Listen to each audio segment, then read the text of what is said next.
All right, we got Casey back in. Haven't seen you in a while, buddy. It's been a minute, man. So you're into this Web3 now. You still got the meal prep, but you're helping other businesses do it, right? Yes, yeah. So the meal prep stuff is all shifted to consulting. So everything from consulting on getting started, growing. I also just started a marketing service specifically focused on the meal prep niche and using a lot of the collective intel.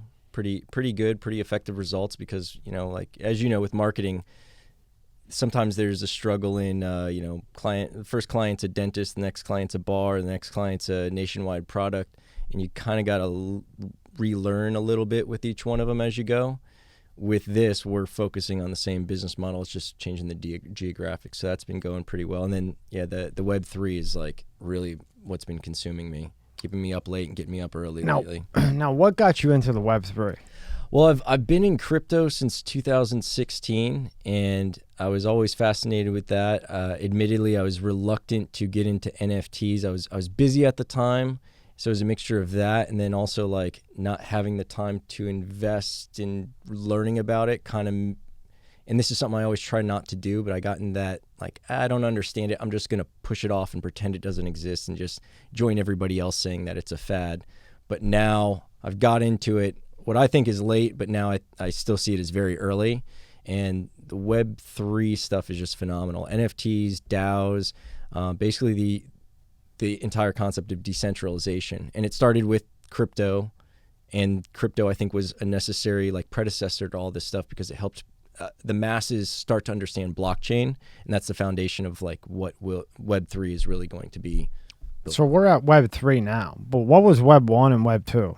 So Web 1, if you think about the early days of the internet where there were very few people who were able to put content up. So the masses, really their engagement was limited to just reading. So they call that like the read phase. Web 1 was read. So some maybe newspaper might start if they were really early on back then. They were starting to put some articles up.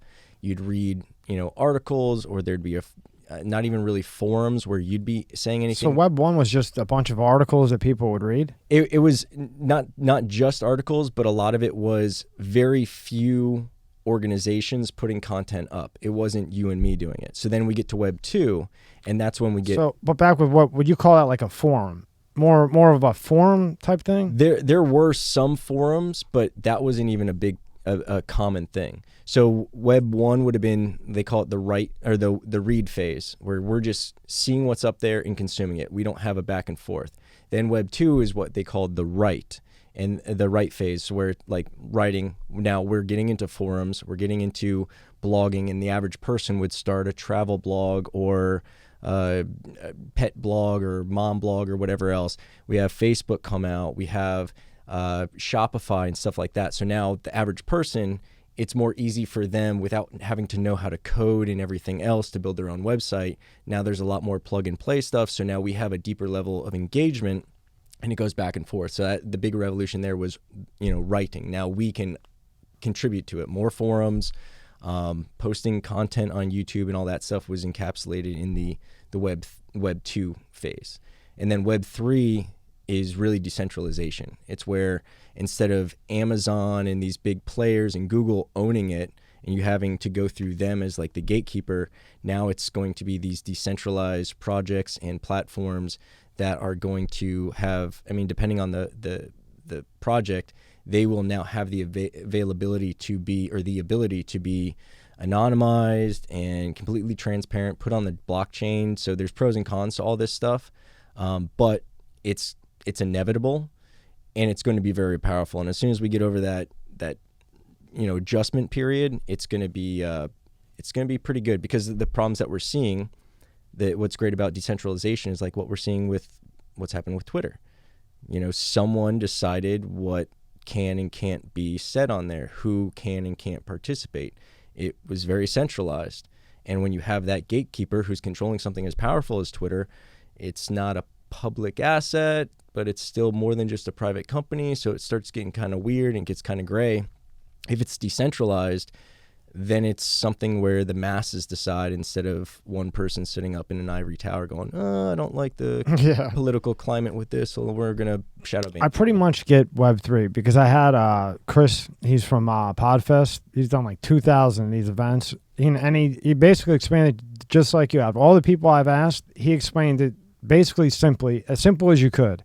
It's basically decentralization. Period. If you want the simple answer, that's what it is to everything. But I still don't understand what Web 1 or W1, because when you say read, what would interest me in Web 1 to read? Like, I can't understand why Web 1 would be anything. It was, this stuff was so long ago that, it was when I was barely getting onto the internet. You're talking long time ago? Yeah. See, I thought Web 1, 2, and 3 have been in like the last 2 years. Oh, no. Web 1 I'm is... all fucked up. Yeah. Web 1 is at the inception. It was first. That makes sense. Yeah, just institutions putting up, really boring stuff that only scientists at that university wanted to read, or, whatever else. It was not really for the masses. It eventually grew to be for the masses. Like I said, like maybe a newspaper who was really early on, but we're talking... decades ago, which is crazy to think that it was decades ago. Now it makes sense, because I'm thinking this is all in 2 years. So I'm like, well, why would anybody give a shit about a read? No. But if you go back and, Web 1, Web 2, now we're at 3 where it makes sense, right? But Web 1 and Web 2, this is over a long period of time, exactly. Which we would consider long now, because every 2 months, fucking something new's out. Yeah. Now it's happened so rapidly. It's, was it the... I forget. There's Moore's Law, I think. Yeah, Moore's Law. Where like every 2 years it's doubling, and that's what we're seeing, and it's an exponential growth. And to sit by and watch it, it's just like acceleration. Imagine taking someone from a time machine, taking someone from the 1950s and dropping them here, and they're just like see these constant revolutions happening. It's just like, what the hell? Well, just like the cell phone. Like when we were growing up, if you thought, when we're in our 30s and 40s, that there would be a phone that you could just tap and you could, like it was basically a computer. Yeah. You'd be like, if somebody flew down 20 years ago, you'd be like, what the fuck is this? Give me my little rotary phone, right? Yeah. And it just happened so quick. Yeah. Now with the Web3, because I'm surprised you went, well, I could see you going down the rabbit hole, but to go out with the podcast with everything else you're doing, what was it that you were like, I got to get this out there? And then you went all the way with it. And then you have it on Spotify, YouTube. Can you pull up tab 1? And what made you initially do it? Well, my best friend, he's definitely one of the most intelligent people I know. Very educated dude as well. A double major. He went to London Business School for his master. And people aren't familiar, London Business School in 2014 and 15, the time when he went, that was the business school on the planet. Better than Wharton and everywhere else. They were like literally ranked number 1. Now he's finishing up his law degree at UVA, so he's going to be a lawyer very soon. And we would, about everything, we get on the phone and we just start riffing on something that we're interested in. And lately it's been this kind of stuff, and especially his perspective as an attorney going through laws and regulations, and there's a lot of contention in this space, especially. It's exciting for him now with that law perspective, because he's seeing this stuff come to fruition. Like, we're having to figure out, how do we regulate this stuff? Where, who's responsible? Is it a security? Is it not a security? We have to look at these things those definitions that we used in the past were very easy because, like you were saying before, things weren't changing as fast. Now things are changing so fast. They're like, well, we got to regulate this and seize it. And they're like, technically you can't do that because it doesn't fit that perimeter. Okay, now we got to adjust that. So there's a lot of things in flux. It's very exciting for him. And we would just have conversations where we just go off on this content that we're consuming, going back and forth. And then we'd get out of our bubble, and our other friends would kind of look at us as like, I always look like the crazy guy. Like, I was early in on crypto, and I was telling people at cocktail parties, like, how, you're the same way. You dig into something, go down these rabbit holes, and it's like, so much about it and still realize that it's so much you don't know. But then you go to a cocktail party and you start telling somebody else, and they're like, whoa. They're like, yeah, okay, so it's that one right there. Pretend money. I'll cut this. Yeah, just clip that there. Fuck turning the TV off. We were trying a new thing. Yeah, it will go. Just let me throw the controller. We were trying to when we go look up shit, you'll see this if you because when you look up shit, right? Everybody can see everything. Like if you forget to close your history. Yeah. So we've been trying to turn it off and turn it on, but the fuck it, it's just a bitch. You know what I mean? Don't worry. I know where we're at. This podcast is sponsored by Let's Get Checked. Guys, let's talk about what your diet is doing to your testosterone. Fast food, protein bars, instant noodle, candy, soda, chips. How often do you consume these? If any of these are staples in your diet right now, you're consuming what is referred to as ultra-processed foods. Ultra-processed foods have long ingredient lists, additives designed to make foods ready to eat, cost less, and yeah, they do a great job at doing that. But processed foods have high amounts of trans fat in them. This is an unhealthy type of fat, and if you consume a lot, it could lower your testosterone levels. Think about this. Consumption of ultra-processed foods have been rapidly rising since the 1980s, and the average man's testosterone levels has been dropping substantially in the same time frame. And this is true for men of all ages. So let's talk about today's sponsor, Let's Get Checked. They're a worldwide leader in at-home testing kits, and their male hormone test lets you easily test your testosterone levels at home. You can order a testing kit that will be delivered to you in a discreet packaging with next-day delivery. Once your sample arrives in the laboratory, confidential results will be available from your secure online account within 2 to 5 days. These results are reviewed by a clinician, and a member of Let's Get Checked nursing team may call you to review your results. Let's Get Checked laboratories are CLIA approved and CAP accredited, which are the highest ranking levels of accreditation. So, if you want to test your hormone levels without having to leave your home, visit trylgc.com/MSCS. And, special offer for MSCS media viewers, use the code MSCS and get 30% off your test. The link is in the description below at the top. Turn it down and then shut it down. Fuck turning it on and off for today. We'll figure it out another day. It was taking too long. I was like, All right. Where did we so where'd I cut you off? We were so we would basically just be going down these rabbit holes and going back and forth on the phone, and again our friends would kind of look at us like we're crazy when we tried talking to them about it. So one day we're just like, what we should do? We should record this for the guys and play it for them, and then we just zoomed out, and I was like, you know what? Let's just make a podcast out of it. And I already had a YouTube channel and a podcast on Earth 2, which is a metaverse.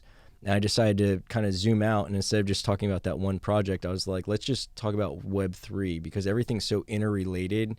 And to even just talk about a metaverse, you're going to end up talking about DAOs and NFTs and blockchain and crypto and all these other things. So let's just zoom out and we'll just encapsulate everything, because there's so much exciting stuff going on right now.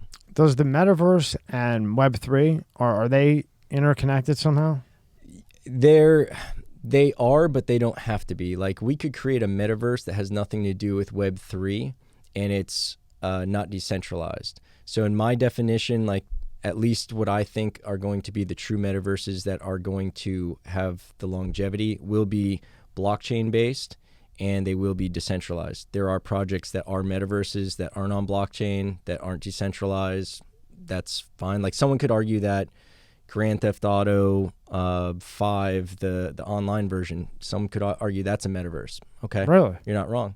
Yeah, I mean, it doesn't have to involve cryptocurrency or anything, but I think what people think of now with the term metaverse, and it might require us like evolving to a new word or description of it to really specifically, indicate that we're talking decentralized blockchain, that kind of stuff.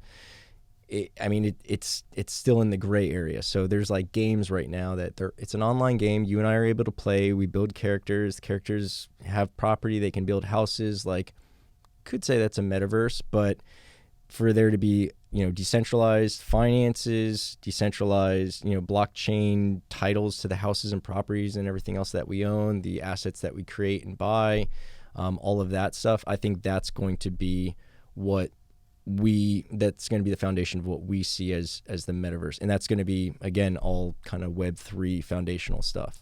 Now, you know how they call it the metaverse, right? Like Facebook, Meta, right? So now when Apple comes out with their glasses that would take them into whatever verse, will they be tied in with Facebook? Because is the metaverse all owned by Facebook, or the metaverse is the metaverse, and then those glasses are just tied in to the metaverse? So there's an infinite number of metaverses. Like we could create our This is own. like the fucking universe. It's fucking crazy shit. It's overwhelming because like that a lot of people think of like the metaverse as it all being one, but everyone's gonna have their own. The way a decent analogy I would say is like websites. If we go back to the beginning of the internet, and I were to tell you that plumbing companies and pizza places and shoe companies are going to have websites back then, now it makes sense to us. Back then we'd be like, why would a shoe company want a website? I can't try on shoes on the internet. That's stupid. Why would a plumber need a website? What do I want to read a plumber's blog? Like, that makes no sense. Now if I were to ask you, if you're starting a business, would you rather have a phone number or a website? You're going to say I'd rather have the website. Right. So I think, not to say every business is going to have their own metaverse, but I think they will have a presence on the metaverse. And the different metaverses are going to be like different companies kind of having their own hosting platform. Maybe not a website so much as like Amazon would be a good analogy. So that it's a foundation for people who want to have a presence on Amazon, and you want to benefit from their eyeballs. Adidas has presence in metaverses. They don't have their own, but it's just like them having products on Amazon versus having products on Walmart.com and eBay and everything else. It allows them to get those eyeballs from those people who are at that certain metaverse. So Facebook doesn't have like a patent on the metaverse? No, they're going to have their own metaverse. Wow. And it's just like us logging into their game, and then the accolades and the work that we do in that game will only exist in that game. There are some metaverse projects that are trying to make it cross-compatible, but it comes down to coding and everything else like that. And I bet you if we put 100 people in the room and said, who can other people, who owns Metaverse? Who owns it?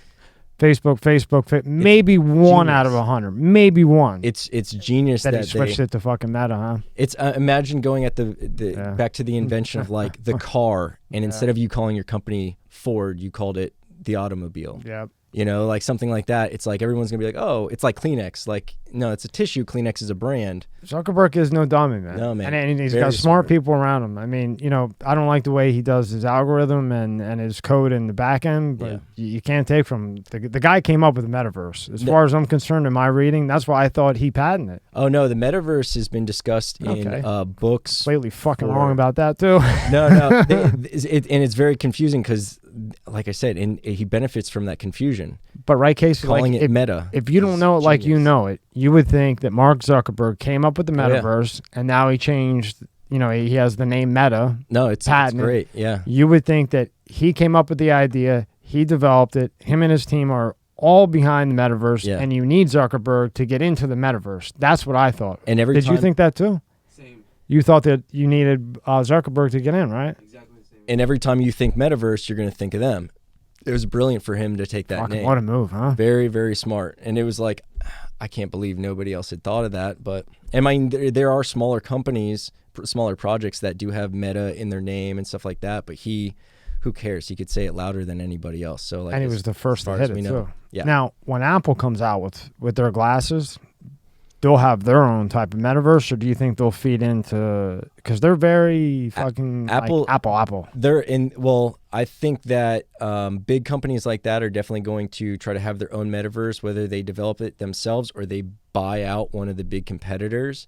Apple doesn't seem to really like Facebook very much. Tim Cook, I think they were discussing potentially not having the Facebook app. I don't know if they did this or not, but the Facebook app was no longer coming standard on the phone. Yeah. Or maybe they were discussing that and they didn't. I forget. Well, what they were doing was Zuckerberg was having a big fit about first, remember where they put the track where it asked if you wanted to track? Yeah. And then Zuckerberg took Apple to court and he said, look, which I'm still with Apple, fuck Zuckerberg, but he is one smart dude. Yeah. But he took him to court because he said, okay, now you're at, if you get on the iPhone and you go to Facebook, it asks if you want to track. Well, if it doesn't track, they don't know how to throw ads at you. Mm-hmm. So then he took Apple to court saying, look, they're hitting me with 40% fee on every time, purchase, whatever, however they're making their revenue through Apple with the app, they're taking 40%. And now you're allowing consumers to opt out of being tracked, where then we can't provide the best ads to make the best money. Yeah. Took him to court and lost. But he was threatening to go off the Apple Store, which that would have just killed him. Yeah. I mean, that would have been where himself in the Elon foot. comes in and he says, "Hey, how about $50 million and I'll take it." Yeah, You know what I mean? exactly. He would have fucked himself up if he would have done that. Oh yeah, big time. Now, with the podcast, did you start on Spotify or did you start with Spotify and YouTube at the same time? We started.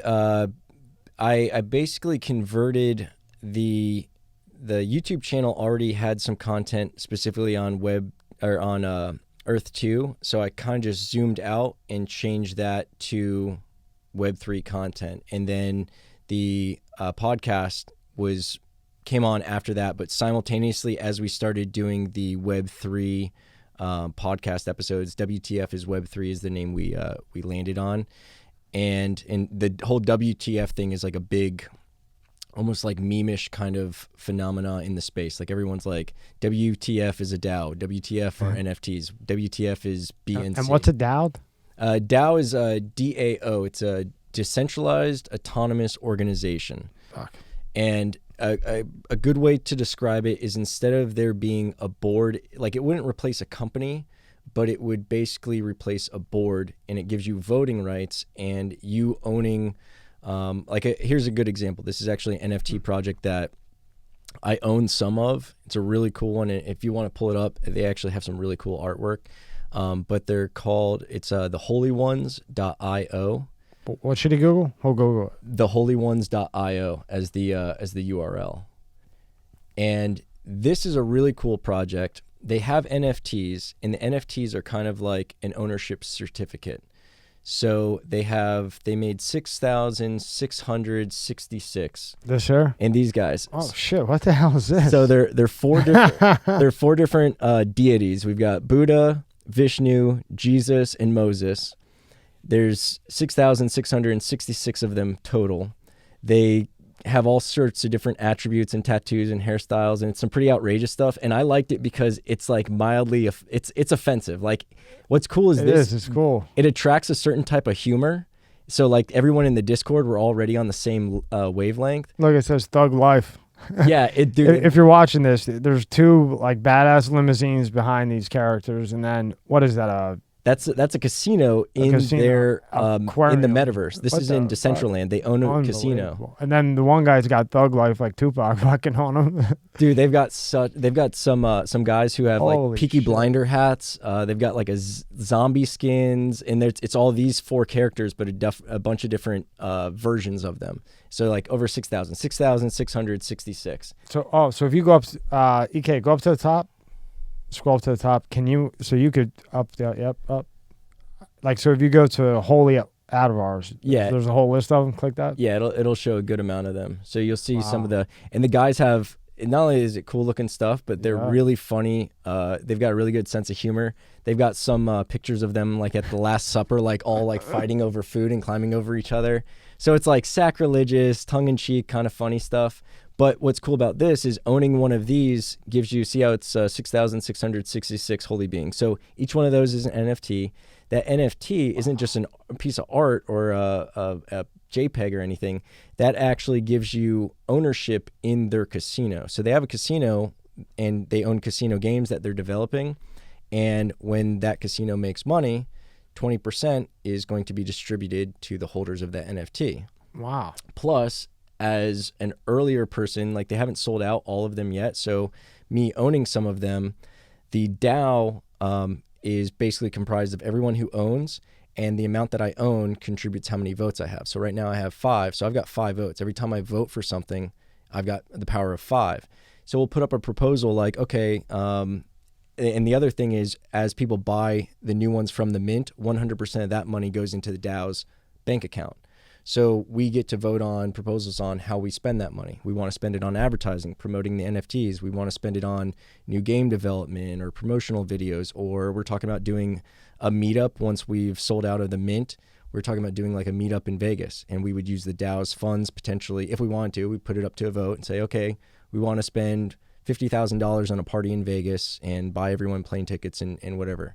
And we could vote yes or no, or So you actually have like an uncensored, cheatable board Yeah. in a way, basically. And it's right? all on the blockchain, so we can That's see how cool. everybody voted. And It's pretty there fucking forever. cool, right? Shit.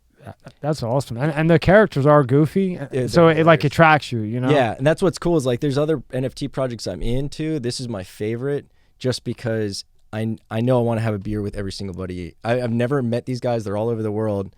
But just talking in the chat, in the Discord chat, like we got the same sense of humor. I could have a beer with all of them, and this like filters out all the people who wouldn't like my type of humor, you know? Right. So, But I'll tell you what, the thumbnail that you made for Spotify, when I saw that, I was like, ooh, that pops. thank you. I appreciate that. You pull up tab 1. Yeah, I was going with the Matrix kind of background, and I like that kind of digital kind of theme. And that was actually like just messing around. I love finding like a cheap or free way to do something. See, I think that is so cool the way you did that. And what'd you say? You made it on Canvas? or something? Canva. I know, everybody free. keeps talking about this Canva. Oh, it's great. I was just talking about Tay Lopez. Feldman, yeah. It's a great time to join Earth 2, small business uses. So if you go to Spotify and you want to listen, wow, you got a lot on there. Easy money selling free Earth 2 jewels, good and bad uses for what you were just talking about. Yeah, DAO. DAO. Wow. Another example of a DAO is like I'm going to listen to that one. My favorite metaverse and why. And then go to the very next tab, Ike, the YouTube, and then here you scroll down. Now here you have it in video, right? we actually got approved for Spotify video as well, so we have Good the for video you. up there like Joe Rogan. So you could watch the video on Spotify or listen to it we're on like a dozen platforms, and then also the video is going to be on YouTube. Some of the content is the same. Like if we have a video on Spotify, it'll be on YouTube as well. Some of the only audio stuff will only be on the podcast. Some of the video stuff will only be on YouTube. Like those shorts, those are only on YouTube. So we kind of spread out the I'm sure I know you do the same. You're really good with marketing like that. I don't fuck with the shorts though. I didn't even know that they were. I didn't even know that killing they it on came TikTok. out. I know. What's that? You're killing it on I TikTok. know, but I mean the shorts on YouTube. Oh, yeah. I didn't even know. I hate it. I don't like I it. didn't know how to upload them. I think I did one by accident. I took that from TikTok. I'm like, where else can I put this? I was like, oh, I'll try it on YouTube. Yeah, like I didn't even. One day I was looking. I forget who. John Work. He was in. He went and did a bunch of cleanup in Texas and Baltimore. And I went to his site to look at it, to research everything. And they had like 10,000 of these shorts. And I didn't even know you could put a short on YouTube. I don't even know how to put them up. I think they have to be 15 seconds. So like even the stuff from TikTok, now that it's 1 and 3 minutes, like the TikTok stuff isn't easy to. So I like how you did. This is why I put it on the screen. I like how you did your playlist with that because you have them divided. I knew you would do this because you're very organized, unlike me. Where you so if you want to know about the metaverse, right there's the playlist on metaverse. If you want to know about Web3, boom. You want to know about NFTs, boom. I mean that you really put this together good. Yeah, I tried. Thank you. I'm never happy with it, and I feel like it's just thrown together from where I'm looking at it. But I appreciate you thinking it doesn't look like a complete shit show. No, I think it's very organized, and I think it's good, and I think it's just it has nowhere to go but up. This podcast is brought to you by ExpressVPN. Go to www.expressvpn.com, use code MSCS, and get 20% off your order. VPN is a power tool for your devices that enhances the internet. With it, you can do 3 really cool things. 1. Watch movies and TV from any of your devices, fast and securely. 2. You can use parts of the internet that are blocked in certain countries. 3. You can keep your internet traffic private, even when you're on an unsecured public network. That's www.expressvpn.com. Use the code MSCS at checkout and get 20% off your order. Because you can't, even if you don't like it, like I hate Bitcoin. I like blockchain, but I don't like Bitcoin, Ethereum, I hate it. Yeah. I'll never fuck with Bitcoin, but I know blockchain's coming. Yeah. And there's no way around it. I'm all for it. I'm just concerned that the government's going to come in, and I just can't see them letting that go. Well, Jordan, what's his name? Jordan Belford. He had a great little. I think I saw this on TikTok. He would have the way to get around it if there was. Oh, dude, he's actually pretty deep into NFTs. I bet he stuff fucking now. is. I bet he fucking is. But I saw he'd be an interesting brain to pick. But I saw I think it was a TikTok where he was giving a seminar presentation or something, and he was talking about regulation is coming. He's like, it's going to be a good thing. He's like, when I was selling penny stocks back in the day. It was unregulated, and when regulations came in, we were like, oh man, this is it. It's going to end it. It, show's over. Let's go figure out some other way to make money. He's like, when regulations came in, it went up 100 times. That entire market increased because now financial or institutional investors can get in because now it's regulated. So now you have more money come in. So there will be some turbulent waters while these things are put in place. And actually my buddy John did through law school. I don't know if I'm allowed to say that. I think I can. He did a internship with the SEC, and I'm not going to go over all this stuff. Yeah, you better be careful with the SEC, boy. I don't think he told me anything I'm not allowed to repeat, but just to be safe, I will just say he got some interesting intel, and like they realize they have to figure it out because it's inevitable. If they fight it or pretend it doesn't exist, it just causes too many gaps. So the regulation, like I said, it'll be turbulent for a while, but once it's here, I think it'll just make this stuff all solid. Now, the whole blockchain thing, so say it's regulated, right? The government comes in, fucks it up because they fuck everything up whenever they get involved. You could take a website that the government kicks down. I'm not talking about something crazy that should be kicked down, just one that they don't like and they kicked it down because of ICANN or whatever, right? But you can put it in Amsterdam and there's nothing they can do. Yeah. Is that something you can do with blockchain? Whereas 100%. if you can? Yeah, 100%. There's always going to be a way. I mean, humans are very creative and inventive with ways to circumvent things. And there's always going to be like a dark web factor to the internet. There's always going to be anonymous accounts. Like one thing that there's a big joke in the crypto community. A lot of guys will be like, oh, I lost it in a boating accident. That's what they always say about, I had all my Bitcoin on this wallet, this crypto wallet, and I lost it in a boating accident, so you can't charge me taxes. Well, this money's still out there somewhere in a wallet, but it's at the bottom of a lake. Now, if a few decades down the road, somebody finds it at the bottom of the lake and they take the Bitcoin out of it, then good for them, but you're not going to be able to tell because it's an anonymous wallet that's out there. You saw my money go into it. I told you I lost it. You don't have a way to prove that I didn't. Yeah, that's until Bitcoin that's at what, 50 grand now, 40 grand now, goes to zero. Yeah, it's actually and then you can find that wallet and fucking it's worth nothing. Yeah. If it goes, the way I look at Bitcoin is as a storage of value. I don't think it's meant to be transactional. Like you're not supposed to buy it was never. for it. If you read about the guy who invented it, Sasha, whatever his name is, Satoshi, yeah, right, Satoshi. It was never created for like retail and shit like that. It was more created, in my opinion, from what I comprehended, like a Venmo, right? Like you and I are going to eat, we split the bill. Even not even to that extent. Like the way I look at it is it's supposed to be a storage of value where, like, let's say a good analogy that I heard is your family farm.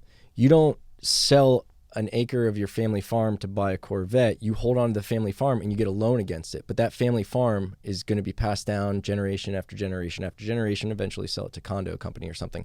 But the idea is you don't use your family farm's equity to buy coffee. You take out a loan against it, but you never sell the farm because that's where the value is.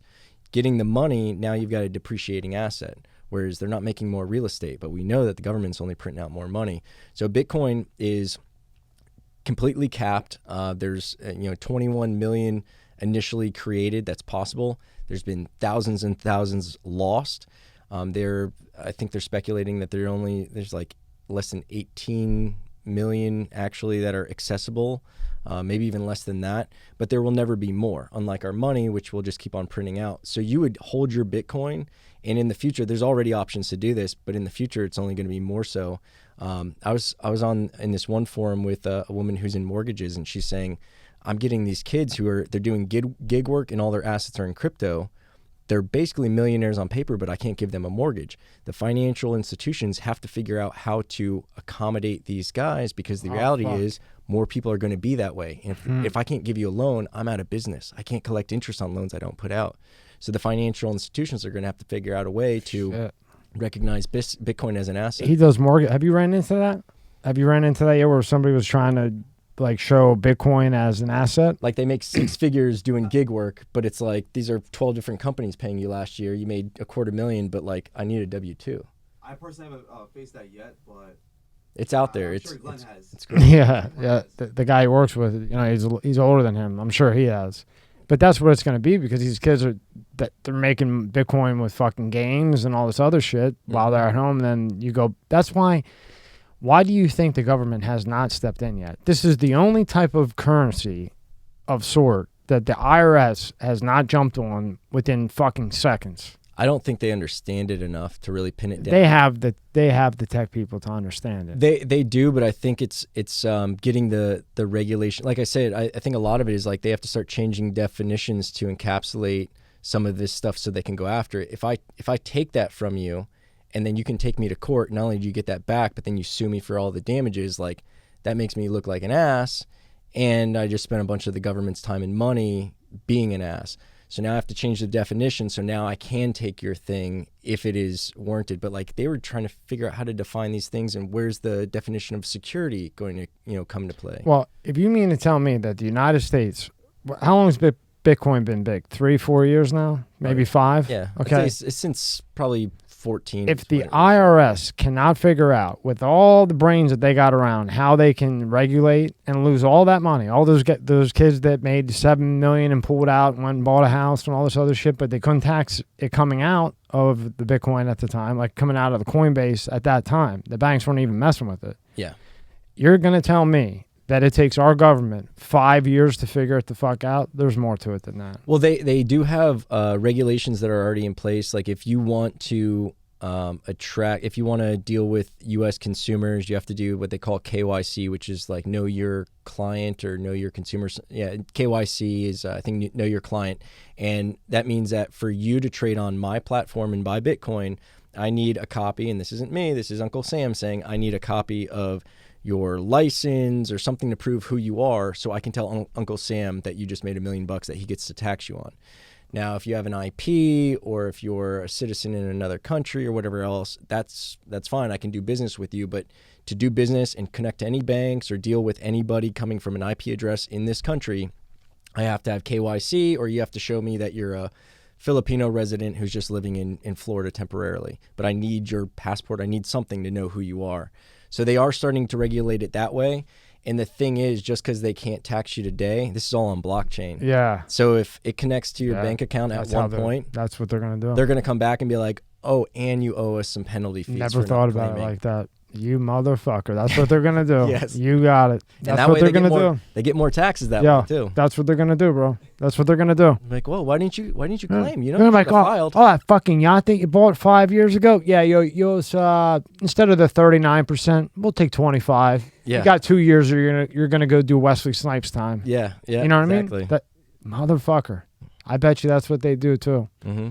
So all you guys out there that spend all your Bitcoin money, they're coming. There's no way they're not gonna come, right, man? No, there's too much money being generated. This is too big. It's bigger than anything. So what they'll do is they'll take the top guys, say like the top, million people, right, that made the money, and they'll hit them all, and they'll say, look, here's the deal, 20%.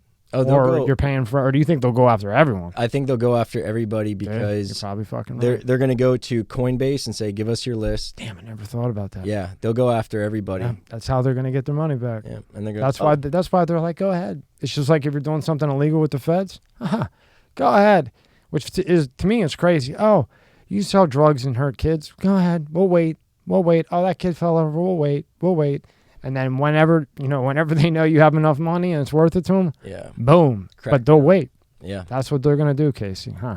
Yeah, and it'll be easy for them. Son of a bitch. And I didn't think of that all this fucking time. Yeah. It'll be rough. That's why, like I said, all these guys are losing their wallets in boating accidents, and they're not cashing out their Bitcoin. They're just holding on to it. And then when the government sees it, so now, again, it's based on scarcity. If I have X amount of diamonds in the world, and now the government sees these diamonds, these other diamonds are worth more money because there's fewer in the market. There's fewer that I can buy and sell. So when the government starts seizing Bitcoin, what's going to happen to the price of Bitcoin and Ethereum and all these others? They're going to go into some government wallet, and you're going to go through litigation and prison and whatever else, and they'll figure out when you can get that back, if you can get it back. But until then, it's not on the market. And that's going to be another spike up in all cryptocurrency. And now that we circle back around, it would be massively beneficial to blockchain if the government did step in. Mm-hmm. Because if they try to censor it and do all that crazy shit, who cares? You can move it. Yeah. But given if they come in and it's regulated, now it's way more valuable Yeah. and useful for business, buy a house, everything else. yeah. But Yeah. until then, it's you're kind of in a bubble until then, right? Yeah, I mean, right now there are some institutional investment money coming in a lot, actually. And like, for instance, the mayor of Miami is huge. I mean, I think that, I don't know if it's an option or if it's already part of the portfolio, but for retirement portfolios for city workers, they can invest in Bitcoin. Wait, you could put your retirement money in Bitcoin? Yes. Really? City You of know that Miami. too? That's the thing. Really? Oh, yeah. Holy shit. Okay, within the last couple of years, Jamie Dimon was saying that Bitcoin was going to zero. JP Morgan already has a space in Decentraland. Just because these guys are telling you that it's going to shit doesn't mean anything. They're secretly buying up positions, and they might be doing it through shell companies so you don't see it, but that's the way I look at it. I was talking to this one guy, my friend actually went to LBS with, London Business School. This guy was doing consulting work for big tobacco companies, and I was talking to him. I was like, what's going on? I know they're pushing back on marijuana. They see it as a threat and everything else. He's like, yeah, but what you don't see is in the background, they're buying up the players in the industry. So while they're trying to tell politicians to put in regulations and to slow the burn of that, they're positioning themselves while it's still cheaper. So while these companies are like, oh, I might get shut down and raided by the feds, it's like, yeah, you might be. Your business is worth less now, so we'll scoop it up for 10 million instead of giving you the proper 30 million. And it's the same thing with this. If they keep Bitcoin down at 30 grand, 40 grand, they can accumulate more of it. Then all of a sudden they get to turn around to their portfolio owners and just be like, look at all this Bitcoin we've got for you. We made you a bunch of money, and now it's at 6 figures. And now you have to pass. Mm-hmm. And you think the same thing will happen with marijuana? Because right now it's still a Schedule 1, Yeah. which I still can't comprehend that, knowing the system a little bit. Yeah. That it's a Schedule 1, but in half the states you can just walk in and get it. Mm-hmm. The other half you just go and say, I have anxiety, here's a card. Yeah. But yet it's equivalent to heroin federally. Yep. So now you think with that, they're going to come back around just like with the fucking Bitcoin and say, you, and you owe us, right? Yeah. Or they just buy them out and they run the shit. Yeah, I mean, at the end of the day, it's all about money and power, and politicians need people to finance their campaigns for them to grow. These companies want to get positions. So, like, if I know a stock or an industry is about to explode, I want to get in that position, and I would love for it to stay cheap as long as possible. So every month I can buy a little bit more as I have my income coming in and get a better position. And now let's pop the cork on it and let it go. And it's like, so I have a new analogy, and you tell me if you think so too, right? So the reason why they're not regulating Bitcoin yet is because they're letting people like you and like the big brains of blockchain build it all up, get it all ready so the government doesn't have to do it. And then once it's almost perfected, before it can really take off, when it's right there, just about to be perfected, boom, they step in and take it. With the weed, they let everybody figure out the weed, how to grow it right, how the distribution works. Once that, the groundwork's done, boom, then they come in and take it. Yeah. And it's not so much the government and the politicians, but I think it's the people who influence them with their dollars. So it's like, hey, I'm going to donate to your campaign. Here's what I would like you to push forward on. It's like, yeah, okay, I could do that for 10 million. It's like, okay. I mean, we all know it doesn't really happen, but we know it happens. Right, we know it. But I mean, I think that they've been waiting this long to let everybody do like the hard work of getting it ready, building that blockchain, getting it ready for all the banks, the weed, getting the distribution and how it's going to run. Let them do it all. Yeah, it's a Schedule 1, but we'll look the other way. You guys do all the work and then come yank it. Because like in a state and federal case, the state might spend 3 years investigating somebody, right? Yeah. They got them, they raid them. All those guys spent 3 years of their time, day and night, following somebody. Mm-hmm. Boom. The feds decide, oh, he's got 10 million, we want him. Bye-bye, state. Yeah. Same thing with this, right? And going back to that makes a lot of sense, man. And right? Going back Doesn't that make a lot of fucking sense? It does. The conversation I had with the dude who was doing the consulting for big tobacco, he basically said they're not going to get their hands dirty when it's still in the gray. They don't want to risk getting raided.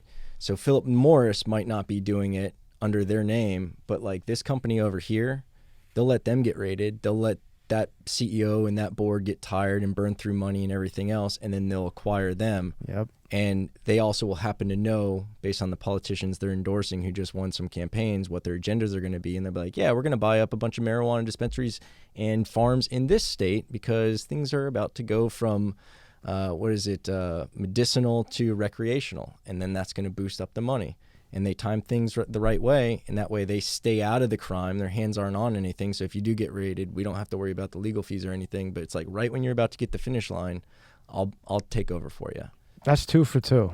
Now I understand why they're waiting to regulate Bitcoin and all that shit. And now I understand why they're letting this weed go. It makes perfect sense, and that's exactly what they would do. Exactly what they would do. They've been doing this a long time. Unfucking believable. And you look at anything, oil, anything that's been contentious like that and has a lot of money, that money goes to politicians, because once I start making a lot of money, I want to keep people out of my club. I don't want anybody else pumping oil. So let's put some regulations in. Let's make it harder. They'll manipulate the EPA.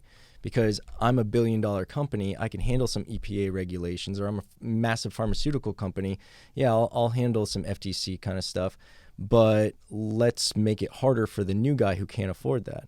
Food business too. Like, you can't wholesale food without the USDA, watching over it. You got to pay like $100,000 a year for USDA rep to be in your facility and monitor everything. Whoa! If I'm starting off, I can't do that. So when you were doing. Well, you're doing it, the meal prep 101, right? Now, if you wanted to be like Hello Fresh, you would have to drop $100,000. Not Hello Fresh, but if I wholesaled, if I wanted to wholesale in Whole Foods, if I wanted to sell like meal preps for Whole Foods for them to then turn around and sell, where I'm not selling directly to consumer, I'm selling to a business who's then they're going to wholesale purchase from me.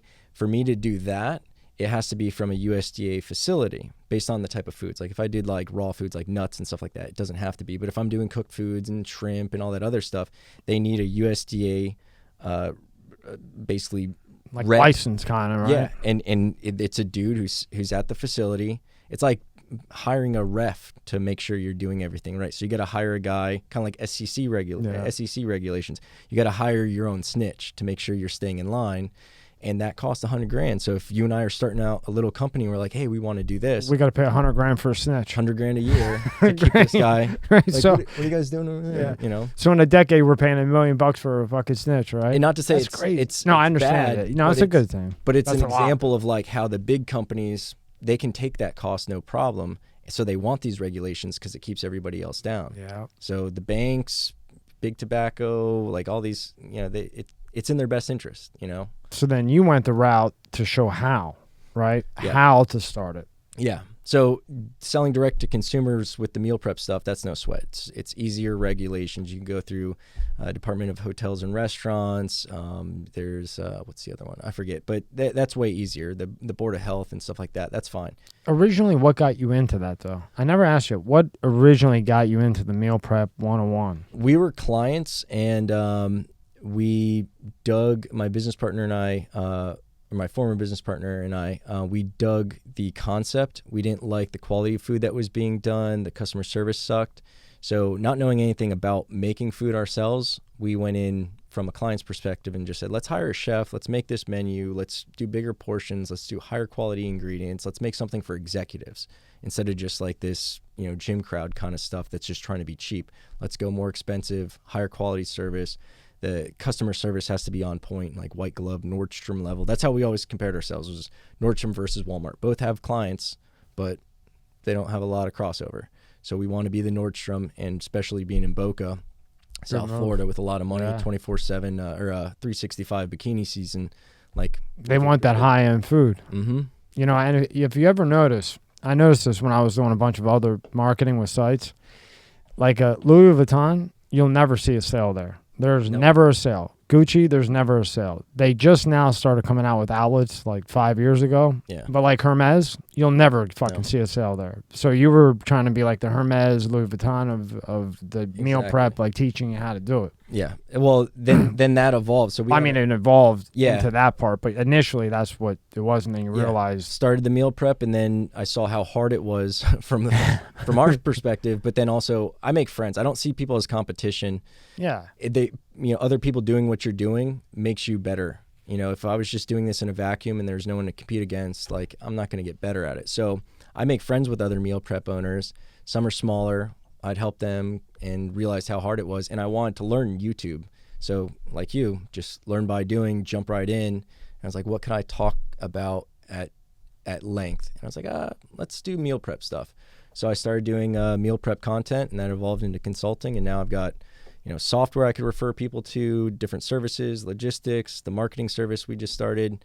I do, you know, hourly consulting. I've got boot camps. I've got private crew, you know, pull up tab 3 because you got all, it's your, keeping track of the tabs. Good memory. Yeah. But I remember when you started that, man, you were going hard with that fucking shit. Yeah. Yeah. So like, okay, so take us through this. So this is the website. But primarily people will find me on YouTube. That's where I have, you know, the biggest. Go to the very next tab. Okay. Yep. Yeah. Meal Prep Biz 101. So mealprepbiz101.com is the site. And then the YouTube has the same name. Go to videos. And then it's all kinds of different ways of how to get it going and the setup and everything else, right? Yeah, all sort. I mean, you'd be surprised how much stuff you can talk about. Just talking about making food. It's everything from, you know, plating and menu design to how the Ukraine situation is going to affect the economics of the business and gas prices and the benefits of starting communities for your, you know, your clients really and things like that. What is your thoughts on the Ukraine and that affecting things? I think it's such a weird scenario because I don't know where it goes from here. Like here's an interesting conversation I was having the other day. What if Russia drops a nuke? And then there's two really shitty scenarios. One is we respond and we start a war, and the other one is we don't respond and we tell Russia, we signal basically like, okay, you can drop one, and then they drop another one. It's like, okay, you could drop two. Like at what? It's just shitty from here, and I don't see Putin backing down.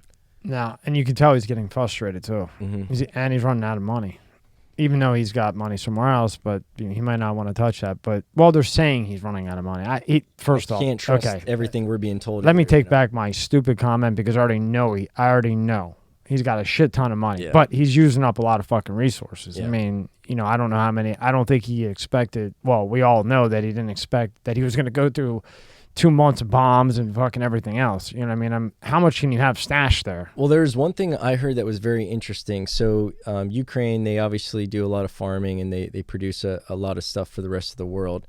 And what he's doing right now is like it's some very, I always try to listen to smarter people. And this is something that like I wouldn't claim to know much about, but I'll regurgitate some of the thoughts that have resonated that I've taken from other people.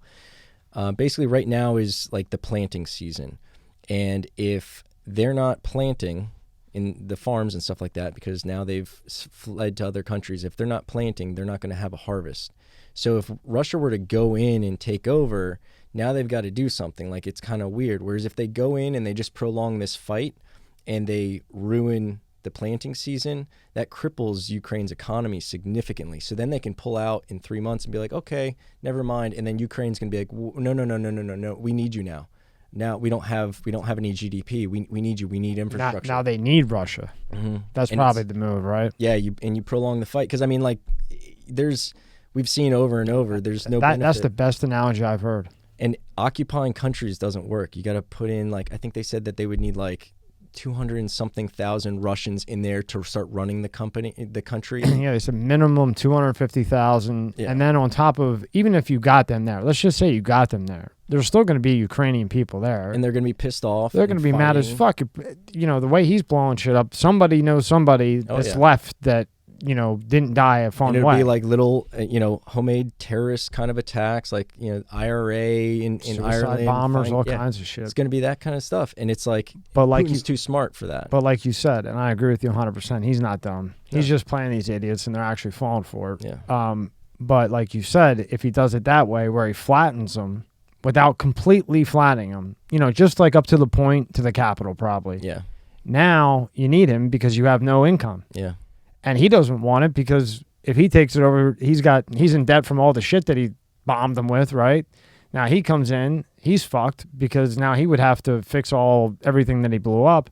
But if he keeps flattening it to the point where, the president of Ukraine says, well, actually today he's asking to talk. He's getting close to talk, but Putin's going to flatten a little bit more, like you said, until it gets to the point where they both realize that they need each other, and then it ends. Yeah, and that way the rest of the world kind of has to go with it, because now it's like the boyfriend who's paying for the rent and everything else like that, and it's like, all right, well, you go off and find it by yourself, and it's just like, well, I kind of like living in the mansion and everything. Tell you what, let's get back together. I'll tell my parents that, I was wrong about what I told them about you and how you're such a scumbag. I'm going to go back. And it's like, now the rest of the world is going to be like looking at Ukraine like, what are you doing? And Ukraine's going to be like, no, we got to be with Russia because they're the only ones who take us back.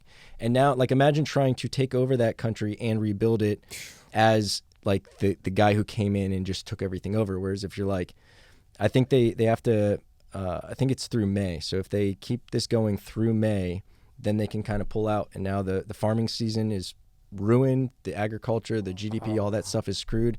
Now there's just going to be debt and infrastructure. And they'll be like, who's going to help us rebuild? So the farming season ends in May? I think that's when they have to have all their planting done. I think that's what he said. So say May, June, then you think he'll stop? That's one of the analogies, or one of the scenarios that, like I said, a pretty intelligent dude who's connected with a bunch of people in this trading group. That's what he said. He's like, this is what I'm hearing from everybody else who, like, they are just obsessed with, like, all day, every day. They're making millions of dollars moving money globally. So they know about all these different types of economic situations. And they're like, if the planting isn't done by this time, like, they're not going to have a GDP. Think about it. That makes total sense. And he's smart. He's not going to set off a nuke. He's not going to do that. No, he just wants to prolong it. Tig was in here last week again. The Benghazi guy. Mm-hmm. He thinks the next generation for sure, no doubt about it. He thinks China, Syria, Iran, North Korea, and somewhere else. Eventually, they'll all line up, and China will basically be one massive, continent. And then, of course, then you have two superpowers, but one's really a fucking superpower and it isn't us. Somebody hits the nuke, another one hits the nuke. North Korea says, fuck, well, we better hit one too, and then that's it. And we wipe ourselves out. And the way they say, like, they travel so fast, these, like, supersonic nukes, it's like... we were talking, that was another thing. They're so fast now, they go at the speed of sound. Mm-hmm. So from China to Florida, it's like, they did the calculations, but I think they're wrong. It said 15 minutes, but I think when you're going the speed of sound, I would say probably, I think they go faster than sound, because we got jets that do. I don't see, like, the rockets, you could fire stuff off jets that go faster than jets and catch up to other jets to hit them. So you got to imagine. Well, okay, so what we're aware of is that they have the capability to shoot it at the speed of sound. And even at the speed of sound, that's not enough time for us to knock it down. If you got that thing coming and you only got, say, 10 minutes. If we can even see it. If you can even see it. And you have to have the infrastructure, the equipment to see it. To see it, and then to suck the fucking thing in when, when you're just, let's just stay with the speed of sound. I mean, there's no time for anything. Yeah. You're off by any decimal, you're not going to catch it. And because I believe it goes up, right? It goes out of the atmosphere and then down and then bang. So, yeah, to avoid friction. And then we need Elon for that one. Yeah, it's interesting, and that's what's scary about communism is it's such a long game where, like, they don't want any other competing models of government out there. They just want to grow, and they'll align with other communist countries because our citizens aren't going to be looking at your citizens going, oh, let's do that. They're all looking at the states when they can get through the internet and when everything that's so heavily gated and firewalled. But when they hear about us and our freedom, that creates a little bit of a resistance. People don't like being in a communist situation. So if we can get rid of all of the other models of business or of government that aren't communist, now they've got nothing else to look at and they're just going to stay in line. So that's the way I look at it, is they're going to be like, Russia, you guys are on our side. We like your business model, or I keep saying business model, but that's what it is.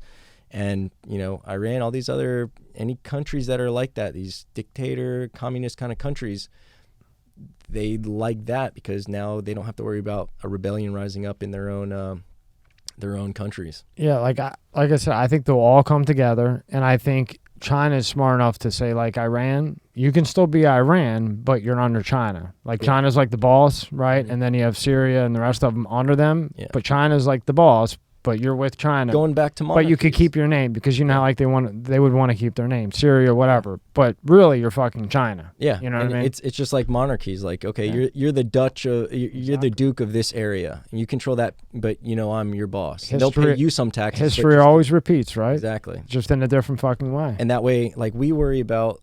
Like one thing that really annoyed me is how many people would say like, oh, Putin doesn't know what he's doing. Putin's an idiot. It's like, dude, he's been doing this since the 90s. Like he's had his job since the 90s.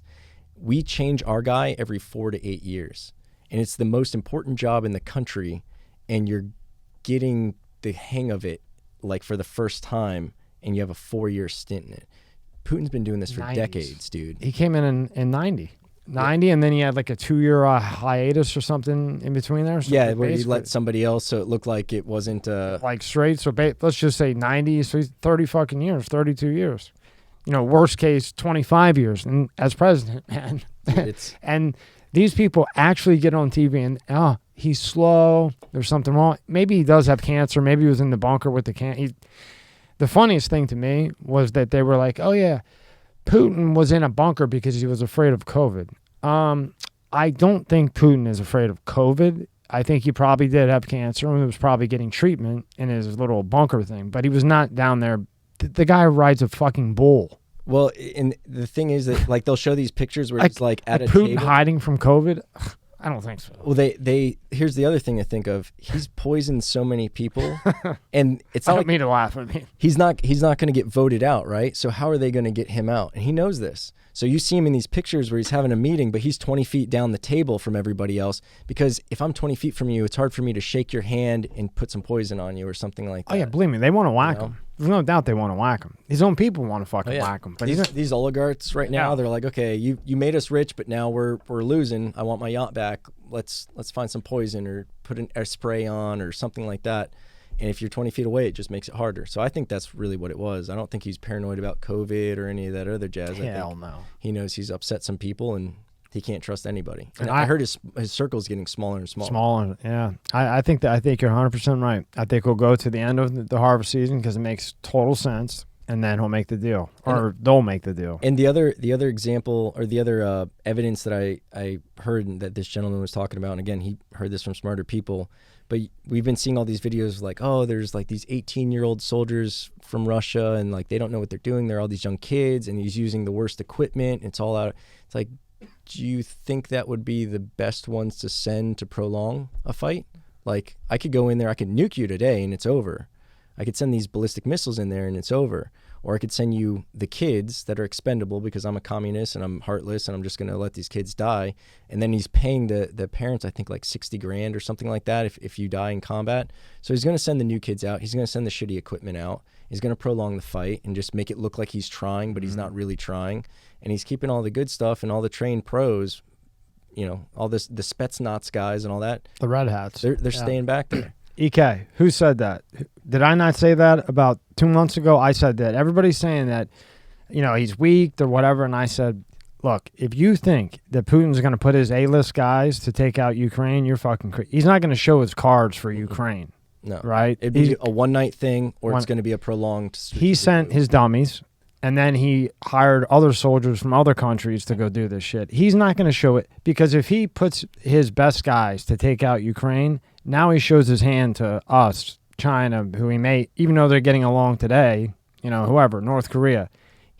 I kept saying this to everybody, there's no fucking way he's going to take his top guys to take out Ukraine, even if it didn't go in 3 days like he got bad intel, whatever it may be. He is not sending his red hat guys in to take fucking Ukraine, nor is he going to use any of the heavy equipment that he has that he doesn't want people to know to take them out. Yeah. Because if you notice, he's shooting shit at them that, you know, we had 40 years ago, 20 years ago, right?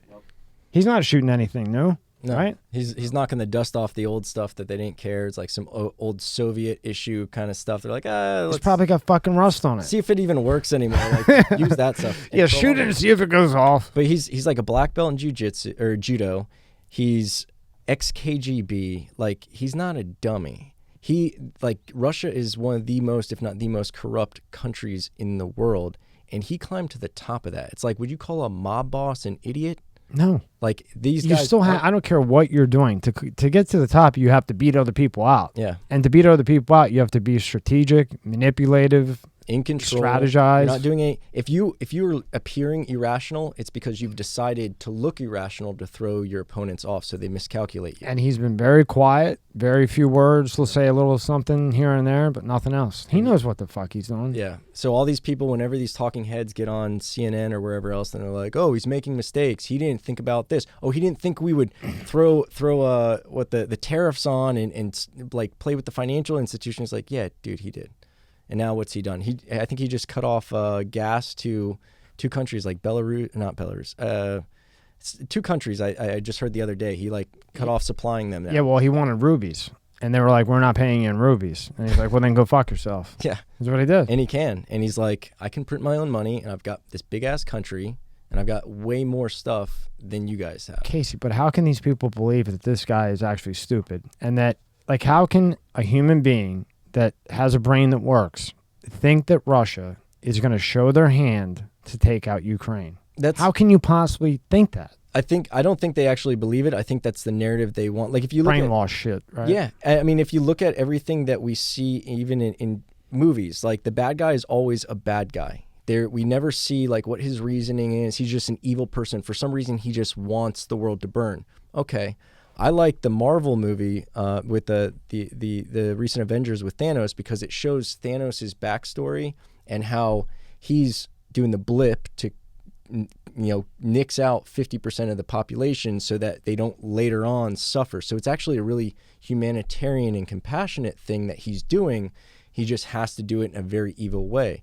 Nobody wants to entertain anybody else's backstory.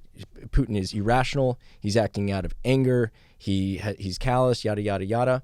Some of that might be true, but to discount your opponent and to not really consider the fact that he's just a really good chess master, and he might be seeming like he's irrational, he's emotional, he's playing with his ego, and in reality, he's just trying to psych you out. So you think, okay, he did this move once, he did it twice, oh, I bet he's going to do it a third time, and that's when you get a fake and a rope-a-dope, and now you're waking up on canvas. Yeah, I don't think he's done anything irrational. It's fucking war. Mm-hmm. I mean, nobody wants to see what's going on, but it's war. Yeah. So what's irrational? He's not doing anything. Okay, he's hitting civilians. Well, not that I'm for any, it's horrible what's going on, but when you are bombing civilians that have machine guns, I mean, they keep saying these war crimes. How can you hit him with war crimes, even if in that apartment, say that apartment building, there's 100 civilians, right? Mm-hmm. But one has a gun. You can't hit him with a war crime because that would be an enemy or a possible enemy, right? It's hard. Right? Yeah, when the country recruited civilians to take up arms, it's going to be weird. And you and I know how we feel about it, but then we get to the court of law where it's like we've got these stringent definitions of what is and isn't. And it's like, okay, well, when you recruited a bunch of people, and let's say it is. Let's say he's bombing preschools. Like, what are we going to do about it? That's what's really scary is like, this is a situation, like a good analogy is we see a bully beating up a little kid. And the bully's got a gun in his back pocket. And we're standing there and he's like, you can jump in and then I get the gun and I make it worse for everybody. Or you just sit there and watch me beat up this kid. And it's like, geez, this is a really shitty position. Because, you see all these civilians getting taken out in Ukraine and they got families. But then you have to look at it the other way too. There's somebody in that building, I'm sure, with a gun that they gave civilian guns, where then that gave him the kind of like okay to bomb them. Now you got to remember, Putin's an asshole. He does not care about life. Yeah. And that's what sucks is because he's killing he doesn't need to hit that place, but he can hit it, and he knows that if they try to hit him, like you said, in the court of law, he could say, well, one of those guys had a gun. Yeah. And then there's nothing. And the only way you get and him he to doesn't show need up, to hit those places. Like he doesn't need to do that, but he's an asshole. It's a morale war. It's making people terrified to go home and sleep at night. And he's not going in there to win hearts and minds. He's going in there to put people in pain and have them paralyzed by fear. And you don't get him to show up to the Nuremberg trials unless you beat him. The only way that this is going to end on terms that aren't Putin's, I'm afraid, are if someone from within is somehow able to poison him and he doesn't have a body. Like, you always hear about like how these guys have body doubles and stuff. What if there's a group of people around him and like the body double gets, or like real Putin gets killed or the body double gets killed and they just have another body double come up and then just keep pushing the same agenda? I'm sure he's got a body just double. like, He had Saddam had one. I think Gaddafi had one. I mean, so he definitely has one. And like your analogy that you made is good, but if it happens here in the U.S., sure, you jump in and you help. But this isn't our problem. You know, we keep getting in people's other shit. It's sad to see. You know, it's upsetting. But they've been fighting forever. This has been going on forever. It's just that Putin now sees who's in office and he knows he can get away with it. He doesn't have to worry. Yeah. Before he had to worry. Yeah. Now he doesn't have to worry. And that's the thing is like with Trump, I remember there was like something around Christmas where he was at dinner. I think it was his first December, and he was like having dinner and he ordered like a missile strike or something just casually. Yeah, and he went up and whispered to the guy and fucking the guy was in pieces. Yeah, I was like, that's an interesting flex because that makes it seem like you're just going to be cavalier about ordering drone strikes or missile strikes or whatever that was, but it also sets a tone for the other countries where they're like, this guy might not be stable. Let's not bluff. Dude, he went to dinner. Who was it that he blew up? The guy. Was that Iranian? Yeah, he's at dinner with the president, and he goes up and he goes, "I just fucking killed your top general." At dinner, like they're going to eat dinner. Hey, I'll take a filet mignon, some mashed potatoes. What would you like? I gotta go take a leak. He gets the call. Guy's dead. Comes back out. Hey, I just killed your fucking general, motherfucker. Keep fucking with me. And that set the tone. And pass the salt. Yeah, and the pepper, motherfucker, or you're next. And then from that point on, no one even thought twice. Yeah, you know? And that's the thing is, unfortunately, right now, nobody has confidence in Biden. He doesn't have the tone of being irrational. He's very predictable, and in a situation like that, it's not a good wartime president to have. I swear they're just telling him to make the dumbest decisions possible so that when 2024 comes around and whether it's Hillary, Michelle, whoever may run, you can't do any worse than him. So whoever runs can just say, well, he was horrible and this is what we're going to do, you know, because it makes him look so bad. And then the new fresh Democrat comes in. Look, whatever that guy did was great. Look what he did. Look what Biden did. Opened the borders. He did this. He did that. We're against that. You know what I mean? I think if Michelle runs, it's over. She wins. Yeah, I think she has people love familiar names and faces. I'm wondering if Biden has just burnt the Democratic Party so bad that if any candidate really has an honest chance against, I mean, Trump is still a major contender, and even if he doesn't run, he's a kingmaker. So whoever he endorses, like if he were to turn around and endorse DeSantis instead of trying to, butt heads with him, DeSantis would be an easy shoo-in.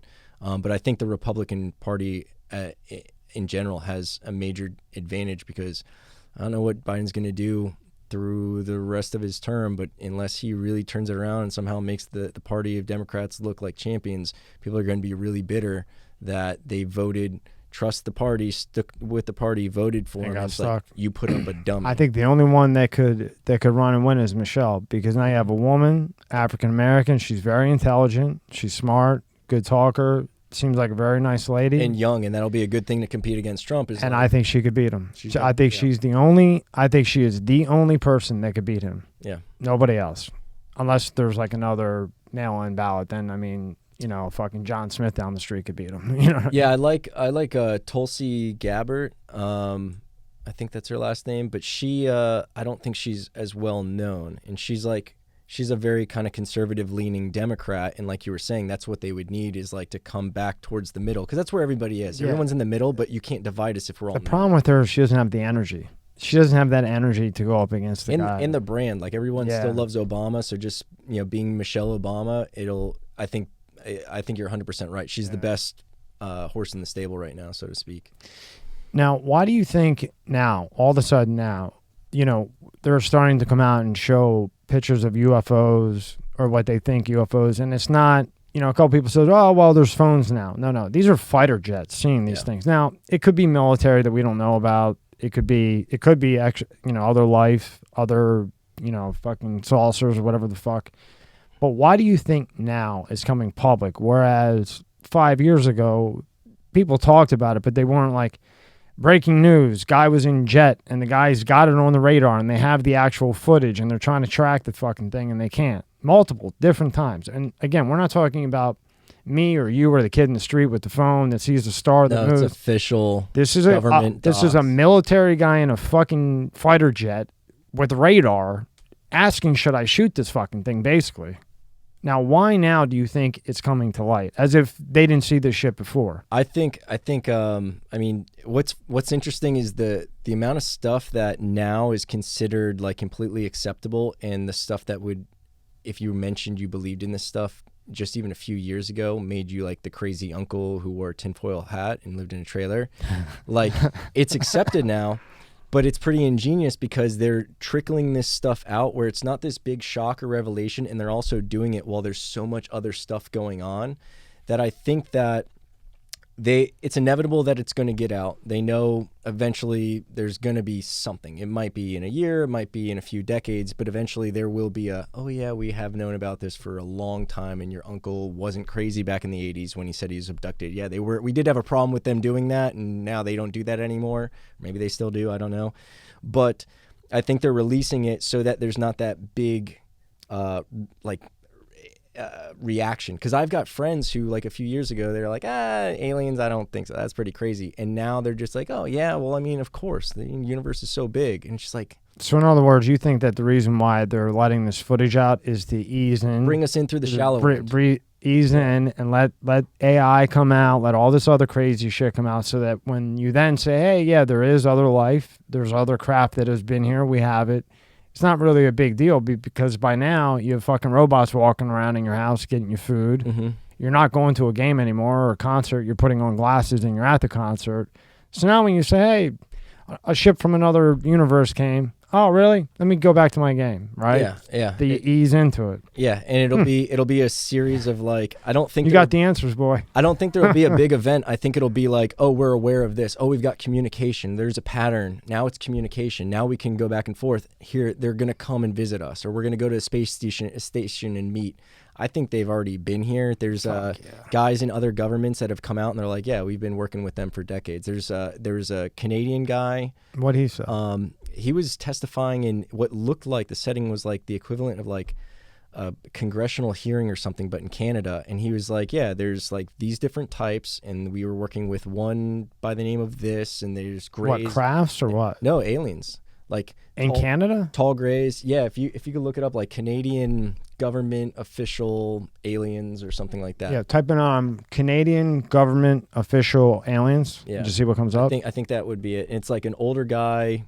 I think he was like balding with glasses, and he was like, oh yeah, we've worked with some and we've got relationships with others. There was like an Israeli government scientist who came out not too long ago, who's like, yeah, we've been working with them for a while, but like people weren't ready for that. And especially if you go back to the 80s, the way information came out, it would be too shocking, too jarring.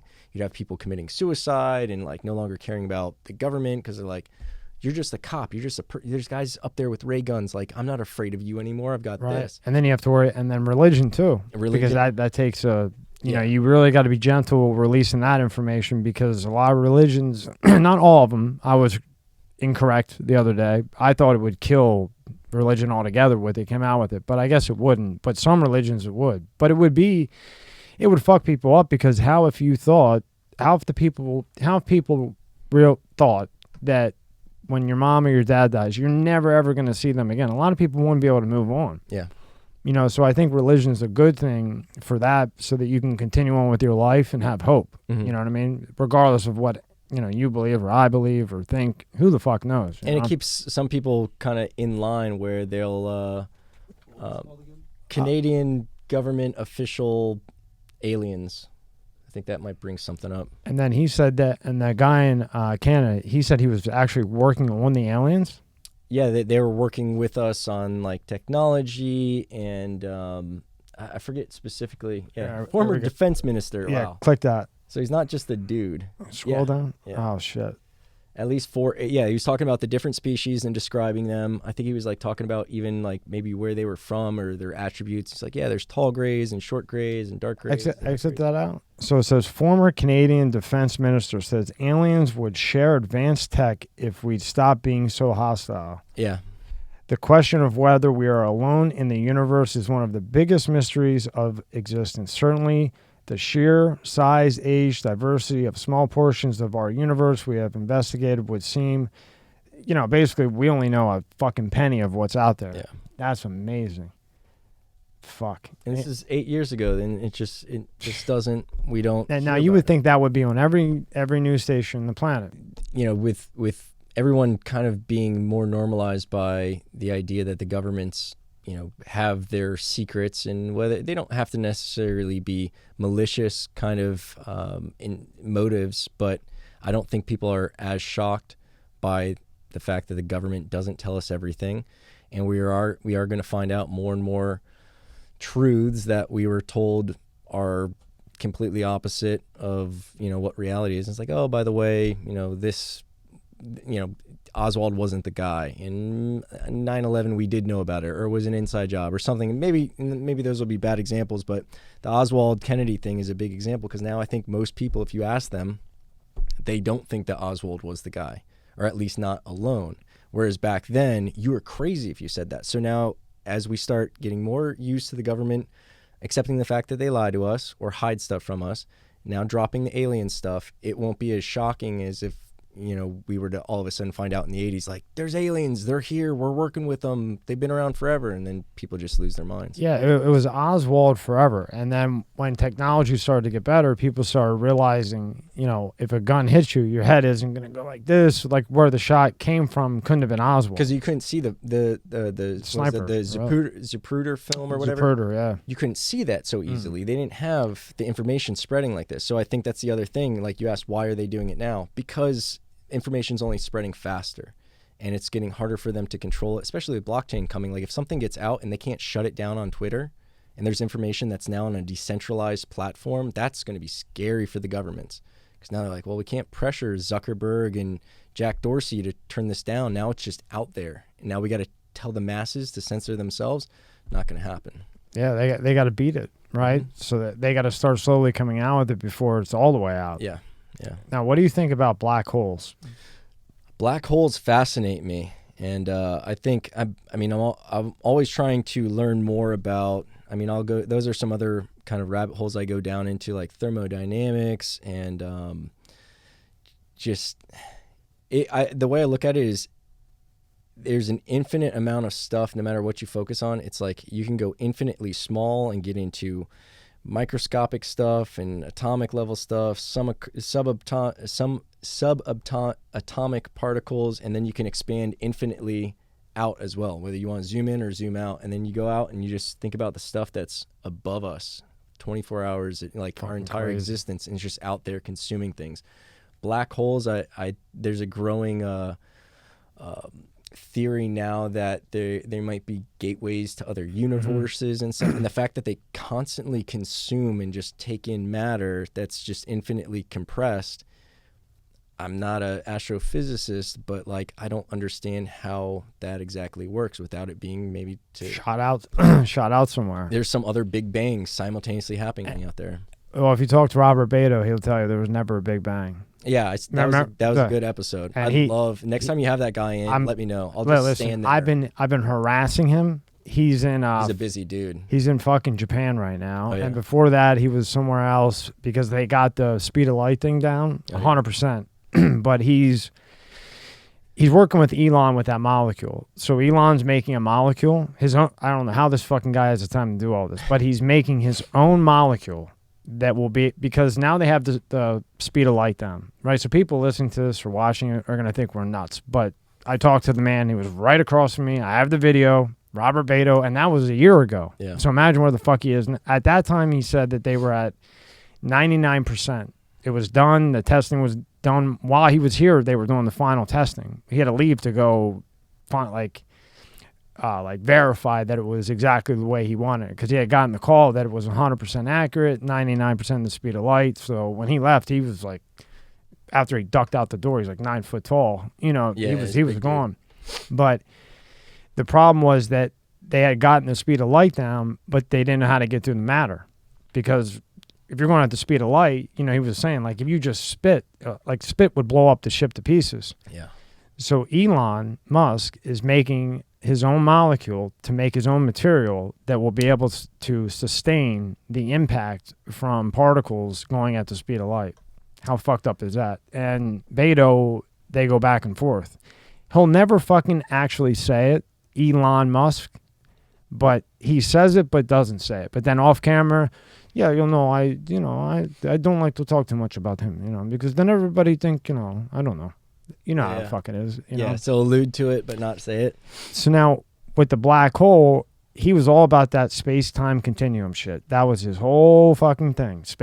He must have said space-time continuum 17 times, and every time my head just blew up, you know.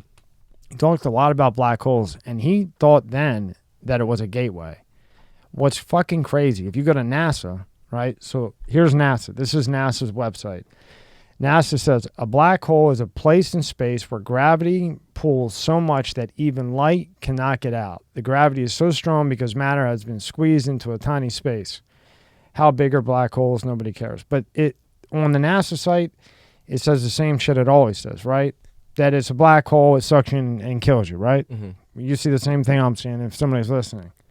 Now, if you go over here to Harvard, this is Harvard. They're saying they're on the move. And that they basically suck you in and throw you out to another universe. Scientists have long theorized supermassive black holes can wander through space, but catching them in the act has been proven difficult. Now researchers from Harvard identified the clearest case to date of a supermassive black hole in motion. The results are published today, blah, blah, blah, blah. So if you read the Harvard Gazette and you go through all this shit here, you'll see that what Harvard is saying is no. We believe that the black hole is actually the wormhole. Because remember, everybody's like wormhole. Yeah. But nobody's ever seen a wormhole. That's just talk. It's a naturally occurring wormhole, basically. Right. And what's funny is I always had them confused growing up, and I almost thought they were synonymous. And it's interesting how they are now kind of coming to overlap. The way I kind of look at it as one possibility would be like you're in a tub, you pull the drain, and you have that funnel coming down. But now just think about that as in instead of going below you, now it's going to another place that's beyond this dimension. And what would that funnel look like? Then it would suck in not just from above and down to create like a tornado kind of structure. It's sucking in from every single degree. Yeah, it's sucking in 360 degrees. And it's something that we can't think of because we're used to this three-dimensional stuff that we're viewing in a two-dimensional kind of presence. Like even what we see is we don't really see in 3 dimension. We see 3-dimensional objects, but we see them in 2 dimension. If we could see in 3 dimension, we could actually see inside the box. We could see Schrodinger's cat and whether or not it was dead or alive. We actually just see 2 dimensions of a 3-dimensional plane. So for us to think of like a hypercube and, you know, a 3-dimensional drain plug it's kind of hard, but that's what it would look like. It'd be sucking in from every single angle. And then where does it go? Well, it doesn't make sense to stay in this space, but it could be going else somewhere else. And what would it look like? It might be looking like an explosion of rapid, you know, material coming. When you say that dimensional, like what would this pen look like 3-dimensional? Like, could you explain what this would look like 3-dimensional? You'd be able to see within the pen. You'd like be able inside to it? Yeah, you'd be able shit, to. That's what 3-dimensional is? So, like, for instance, this is a 2-dimensional object. If I were to draw a square on it, and I was a 2-dimensional being and I'm on the outside of that square, it would just look like a line. But us being 3-dimensional beings, I can look at it not from this dots perspective, but actually from my 3rd-dimensional perspective, and I can see inside that square. So if I put a cat in that square, I put a smiley face in that square, this little 2-dimensional character just sees this line, which is what he's used to because he's used to existing in the 2 dimensions, but I can actually see what's inside the box. So now we bring that up 1 dimension, and now we could see a 3-dimensional box, which is the 3-dimensional equivalent of a square. We can't see in the box because we're on that same plane with it, but a 4th-dimensional being can see within the 3-dimensional objects. So right now, even if we could get closer to the black hole, right, without getting sucked in, we still won't be able to see it because because we're three-dimensional. You would Yeah. need to be four-dimensional to actually see what's really going on, unless you could develop hardware that is four-dimensional, right? Remember the old Mario, like original Mario, like Mario Brothers. Yeah, Yeah, playing Mario Brothers. Two-dimensional dude on a two-dimensional screen. I could see what's on the other side of that wall that he has to climb up. But if I was Mario, I couldn't see it. I just see this like steps or wall that I got to climb up. right. Like the red brick wall that everybody was trying to get over at the one level. Yeah, exactly. So you could see where you got to get, but you got to wait before you jump so that you don't get fucking killed. And Mario is restricted to that two-dimensional world, so he is he's like within the confines of it, whereas we're observing it and we're able to actually manipulate it. So like there's this one interesting explanation that I think it went all the way up to like the 11th dimension. I've heard like you can go up to like the 26th dimension or something, but the math says that it keeps on collapsing back down to 11. But they're pretty confident that there's 11 dimensions, and I can't explain the math or anything. But the interesting thing is like every dimension you go up as a being, you become kind of more powerful until you become like a god. Like you go up 2 dimensions, it's almost like you're a god. So let me try to remember it while I'm saying it. So we'll start with like the 2-dimensional thing. So if I'm a 3-dimensional being and there's a 2-dimensional world, I can observe everything in that 2-dimensional world. If I go up to the 4th dimension, I could observe everything, and I could also start manipulating stuff in the lower dimensions. And then But how can you manipulate things in the lower dimension? By you going up one, how can you manipulate it? It's just like us playing a video game. They're a lower kind of being, like a simulation type of thing. and then it very equivalent to that. And then it's like we hear about omnipotence and omnipresence. As you go up in other dimensions, the lower dimensions become omnipresent. So like again, I'm looking at this page, and let's say this is a 2-dimensional world. We got a being over here, and we've got this whole maze, and this maze is a representation of his life, and this is all the places he can travel, and I can see all the different time components that he can exist in, and I'm on a higher dimension, so I could witness that stuff. So to him, I'm omnipotent and I'm omnipresent because I can touch anywhere on this whenever I want, you can touch anywhere, and I can also observe the entirety of his existence. So I'm omnipotent and omnipresent, and that's what we say about God. So God might just be a few dimensions up. Yeah, dimensions, right? And you keep going up, and then it's like, okay, now I'm on this dimension, and I can not only be everywhere at once and know about everything at once, but even on a one dimension lower than that, I can now move within that place. So like I can move back and forth anywhere I want, free will, jump over the barriers that this 2-dimensional guy can't get through. I just jump over them. I could be anywhere at free will. Then on a higher dimension, I can exist anywhere at one time. And then on another dimension, I can be aware of everything at one time. So I can observe the entire page. Whereas like that's where you get into like a being who can time travel. They'd be one level up where now they can move within our realm, but beyond the confines of what we can do. We can only go one way in time, just a linear travel forward. Being from one dimension up, theoretically, they'd be able to go forward, backward, or whatever else. And then from there, maybe also exist simultaneously in a bunch of different places, or be aware of simultaneous events and infinitely back and infinitely forward, as easy it is for us to look at this page and see everything that's on it. You just explained what Beto was saying for 3 hours. You just explained space-time continuum.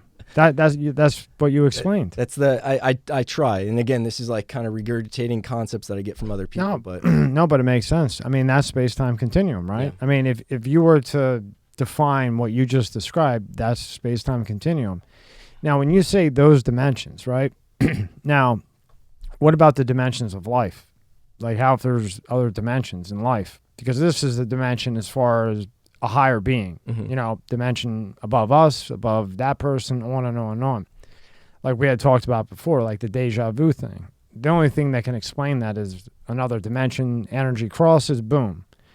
So what's the differential between the dimensions you're talking about going up and the dimensions in life? I mean, I understand like you might go to a different dimension in the world, but like you're saying dimension, one word meaning two things. Yeah, I think that, and a lot of stuff is still theoretical, and it starts blurring the line between like science and philosophy, which I Right. think is fascinating. I think it's great though because it keeps you thinking. You know. And there's a lot of old texts, like in the Bhagavad Gita, that are like, the cutting edge scientists are reflecting on, and like, this is what they meant. Okay, I could see, like, if we don't have the language to express these ideas, like even me describing things in the fourth and fifth dimension, like I would fail to accurately convey them because it's so abstract and we don't even have the language to it. How can I describe it? Like, I can't teach you algebra if I don't know algebra, but algebra still exists whether or not you and I believe in it or are aware of it. So that's why I like going to like video games, because we do understand we are third dimensional. We understand video games.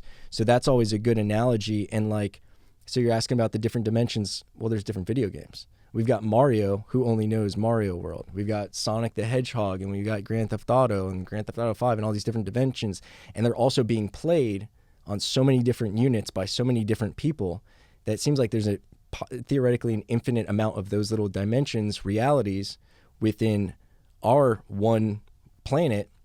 And then think about how many other versions of our reality there are. And it's just like infinite. And it blows our mind because we don't even know like infinite.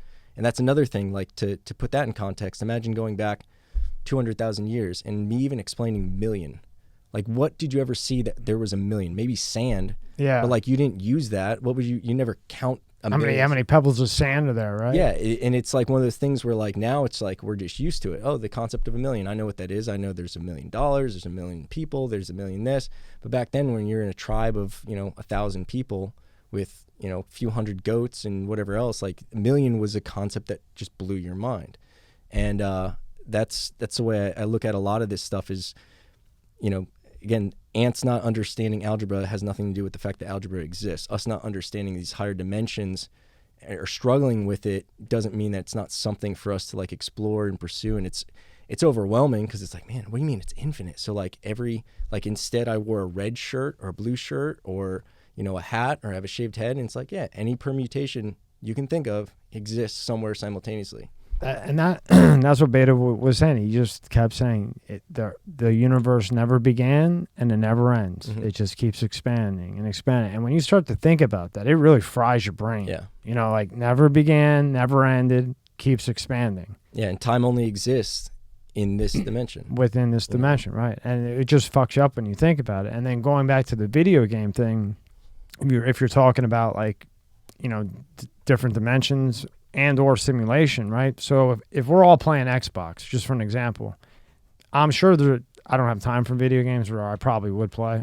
Last time I played was fucking Sega Genesis. That's why I'm referring to Sonic, Grand Theft Auto, because I haven't played anything in years. I only know fucking Mortal Kombat, Sonic, Street Fighter, a couple of them. Yeah. But like now, if you're playing Xbox online, right? I'm sure there's cases where you and EK are playing and there's a glitch and you end up in my game. Mm-hmm. You know what I mean? That had to have happened because it's online, it's on the internet. There's going to be that error, right? Yeah. So like you guys are playing and all of a sudden you're in my fucking thing and then it quick switches back to your thing because the algorithm or the machine, the hardware, software catches that, oh shit, not supposed to be here, right? Mm-hmm.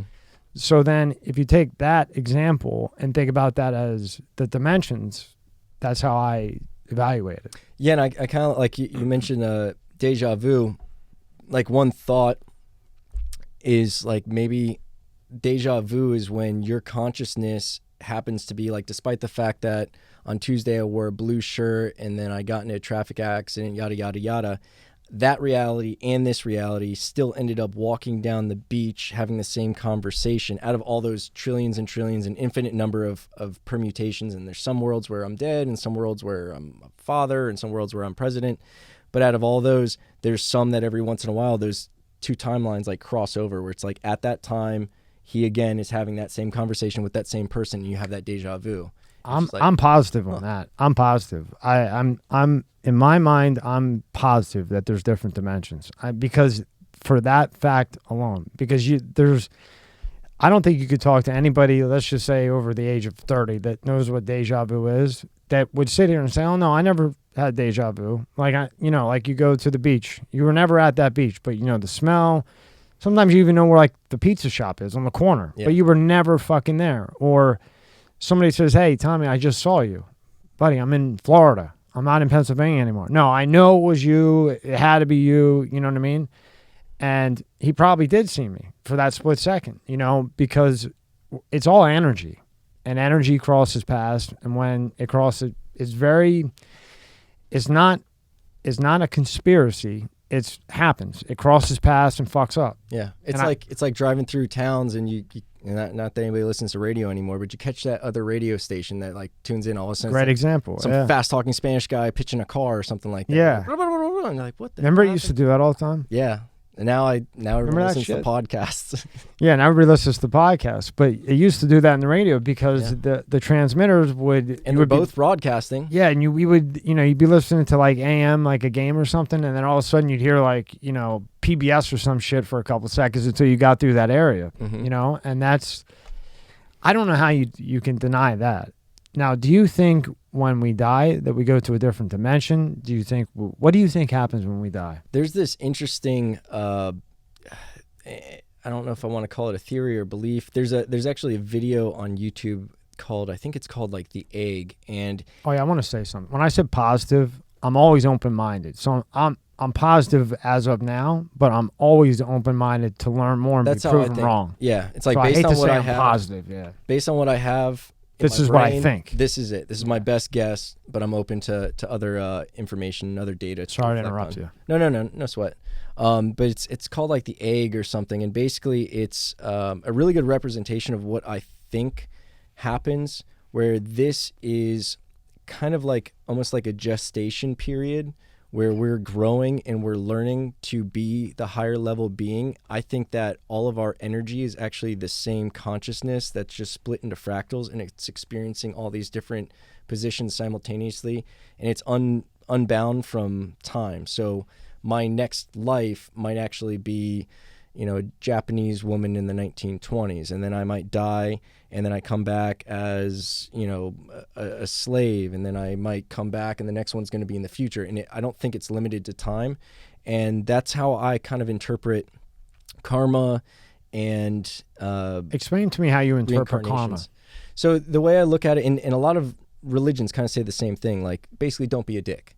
Well, it's, again, we didn't have the language, and it's so abstract that if you go back in time and you're trying to think of like how you would, let's say you're Buddha or you're Jesus or whatever, and you have this crazy amount of knowledge all of a sudden, how do you share that with people when you lack the tangible ability to, you know, show these guys who are just basically one level up from cavemen? You're trying to get them to understand this really complex and abstract kind of stuff. So you start making analogies, or you'll anthropomorphize something and turn it into a god, and like anger all of a sudden becomes this god, and vengeance becomes this god, and lust, and, you know, so we anthropomorphize it through, you know, all the deities in the in Hindu and in Roman and Greek gods and all that other stuff. And I think that those same principles that are in a lot of religions are there because they all resonate with us. So like, number one, don't be a dick. Well, in karma, they have this like check and balance kind of thing, and you don't want to be a dick, because if you're a dick, then, you know, you're not going to evolve to the next level, and you're going to be, and same thing with reincarnation, you're going to move up or down based on kind of your score. Well, I think in reality, it was hard for us to explain the fact that, like, let's look at the sun, and we have a bunch of rays of light. These rays of light are so consumed with the fact that they have an identity as this ray of light that they forget all these other rays of light are actually all from the same source, the same sun. And we are just a fractal of that. And that's what our consciousness is. I think that we are, you know, fractals of this superior consciousness that is all aware and all knowing and all being, and can do all this stuff and is creating all this stuff. And we're going through all these different iterations to be both the villain and the victim. So we can learn both sides of it, and we can learn not to be the villain when we're the victim.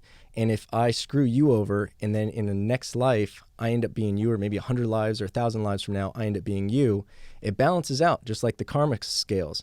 Whereas I was the bad guy, got a negative score, but then I was the victim, and I ended up being a good person anyways despite the way I was treated, and it evens out those scores. And I think that when we get our score completely evened out, and through all these different iterations our score is going up and down, and we have this balance that's going, I think then we move on to being what would be a god in this perspective. But I think once we get to that god realm, we realize that, like, just like Mario looks at us as a god, controlling everything and we're more powerful than him. We could turn off everything, completely control it. Once we realize who we are and we're not Mario, then we're like, wait, there's something above us. And I think that you get to that next dimension where you're a god and you realize you're just a baby god who probably has to go through another level of god level training to get that to that other level. And you constantly go up, and I think you constantly go down. And I think you go up to dimension 11 or 26 or whatever, and it collapses back down. You start again at some equivalent of 1. And it's just a constant, endless, timeless gestation of a consciousness experiencing itself, learning through itself, and then forgetting almost purposefully just so it can experience it again. Like, imagine if you could watch your favorite movie for the first time every time you watched it. Right. Like when The Matrix blew my mind the first time. It'll never be that good. But wouldn't you want to, like, let me erase it and get that again? Right. And there's like the struggle of the character where it's like, oh, come on, fight, come on, Neo. Oh, he's not the one. Oh, the Oracle told him he's not the one. So now I'm disappointed, and now I'm struggling with him. And you go through that arc. Whereas again, like, people are like, well, if I was a god, why would I choose to exist as a slave or as a crippled person? It's like, just because being God, if you are just this single consciousness that is capable of anything, but you've got no one to share it with, you're pretty bored. Imagine like David Copperfield in solitary confinement, and he could do all the magic tricks he wants, but there's no one there to enjoy it There's with. no fun. So it's like, I'd rather give up the magic to just have a conversation. But then who makes that decision? Like, so say you do a lot of bad karma, right? How is that decision made that, okay, you fucked up, now you're going to go deal with this? Or is that just that, do you believe in theory that that's just a natural occurrence? Like, you know how, like, they say, like, bad energy? Like, you give off bad energy. And you can kind of tell a lot. You know, you know, when you're around, like, a dick or, like, a snake or just an evil fucking person, after talking to him for 5 minutes, you can just feel that fucking evil energy, dirty shit. Unless they're really good at hiding it, which in South Florida, they're very good. Or you're a politician. Or you're a politician, yeah. You know, so do you think that energy that you give off when it's negative, that's what kind of comes together that then maybe in the next dimension that we go to is great, even if you're a real asshole in this one. But eventually you hit that shitty dimension where it's not so fun.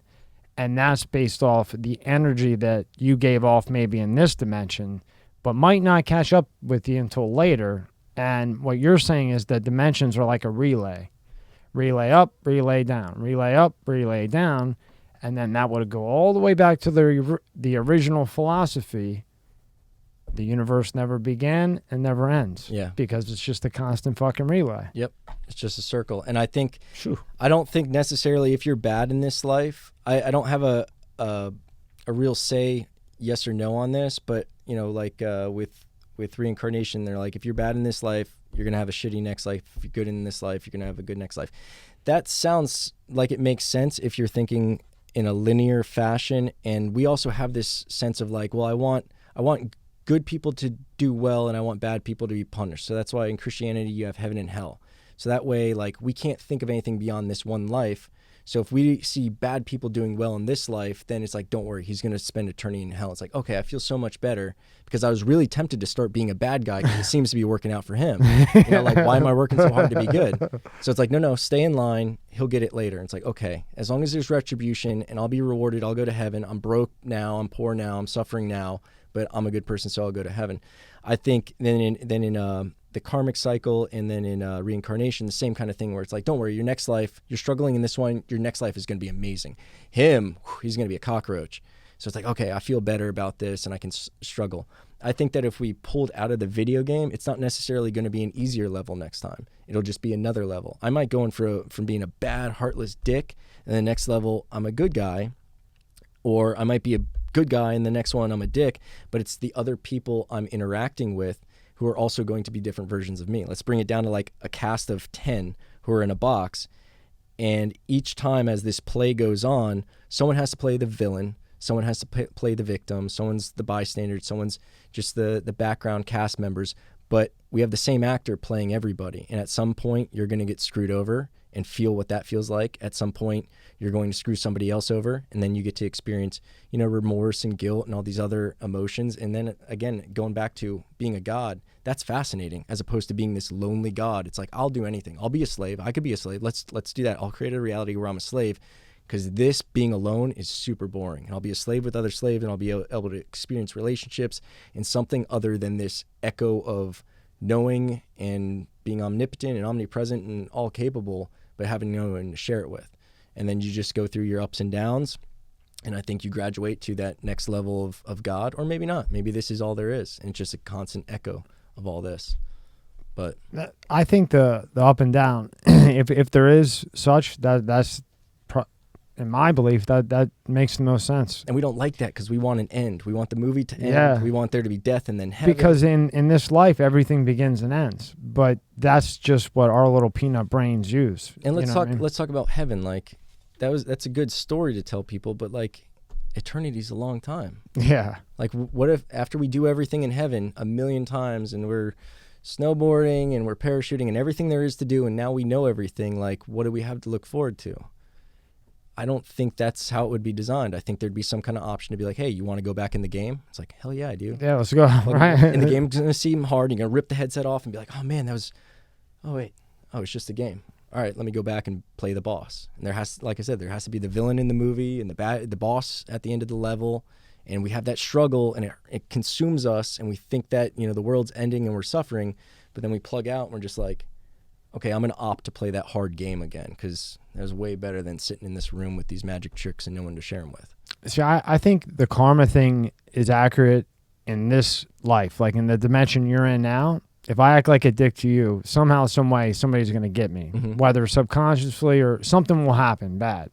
But when you go to the next dimension, if that's what happens, I don't think that karma follows you. Because I think to get there, you zero out. Yeah, I think once this dimension's done, wherever you go next, whatever you did before makes no difference, because you could have just been dealt a bad hand of cards, right? So like Jeffrey Dahmer, right? Total fucking nutcase, right?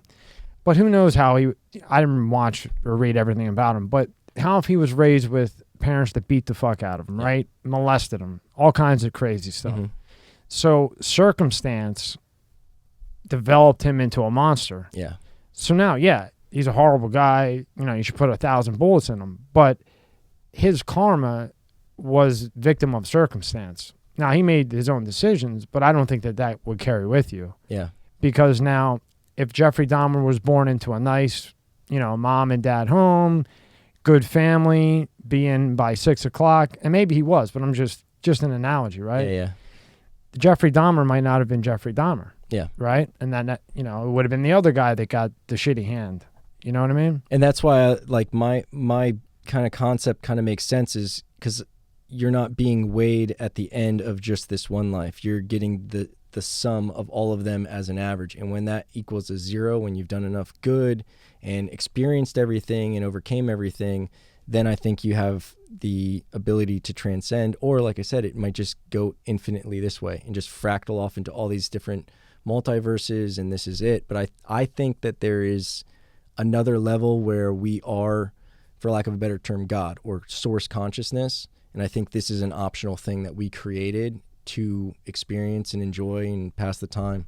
And I think the value of all this, like people are like, oh, what's the meaning of life? Like everybody's been asking that for forever. And I think it's relationships. I think it's the experience and the struggle and everything.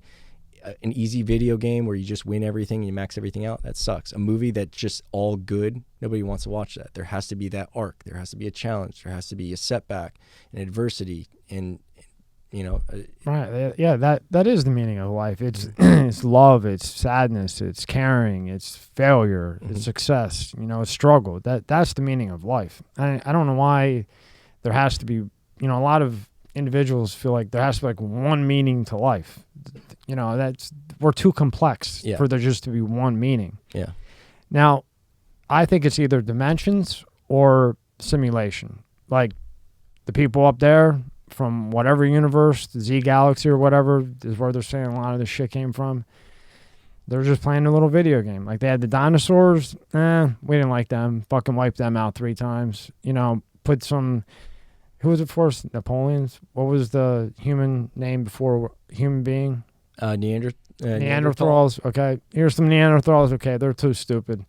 Put some other ones down in some mushrooms and some DMT. Boom, that did it. That got shit moving. Yeah, playing with the chemistry set. Yeah. Playing with the chemistry, because where we evolved, as far as we know, and where we came from, a gazillion years to be able to read, or, whatever, just an example. And then all of a sudden, boom, fucking the whole human being itself fucking changed, whatever. And then when you go research it, what was there all over the place? Powerful mushrooms. Hallucinogens, yep. And on top of that, at that time, DMT was naturally occurring in your brain. So it was naturally actively being released in your brain at that time. Proven. So now if you study that, so now you have DMT being released on a daily basis, okay? So now you have the balls to go take down a tiger. You're tripping. Yeah. That tiger can feel that you're not afraid of him. So the tiger's going to go, they feel that shit. That's how they survive. If they know you fear, they're like, oh, this is going to be a nice dinner. Yeah. But if they don't know how big they are or you are, right? Yeah, they just see out of eyeballs. Well, they can feel. They got the pheromones and everything. So when let's just say a caveman, he just ate a bunch of good-ass mushrooms from the field. DMT's being released. Family needs to eat. He goes up with that stick and beats the shit out of that tiger, okay? Now things start to evolve. Now you're on the DMT, the brain starts to change, things are firing differently, and boom, now you have us. Now we're here, and the last thing to be released when you die is DMT. Yeah. How fucked up is that? They've done, were we talking about that? The brain scan? Or I think I was talking with my fiance about that, where the neuroactivity, they were watching somebody like when they came to die, and it actually started happening before the event of their death. So I think maybe they had a heart attack or something, but there's some kind of neural activity before the heart attack came on. And it was maybe only 15 seconds, but that's still really weird, because it's like, how is this happening up here before this? There's some kind of a connection.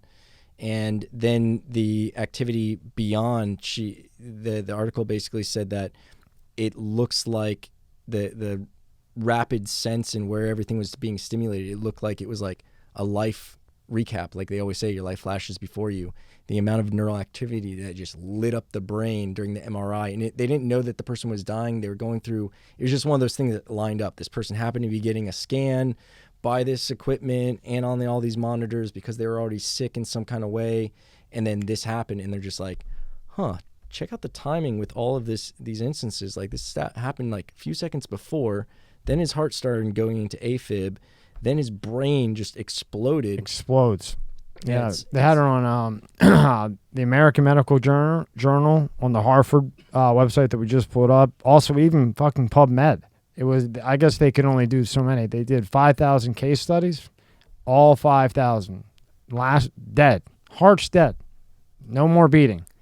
I think it was maybe average like 20 seconds. Boom, tons of DMT relief when they were under the MRI. Because usually, you're in a hospital bed, hospice, whatever. Nobody's checking your brain. Yeah. All 5,000 of these people, they had them all fucking hooked up. They were like, yeah, fuck it, I'm on my way out. Maybe I can help the next person or help out science, whatever. All 5,000. The last thing released was the part of the brain where the DMT is no longer active as we sit here today.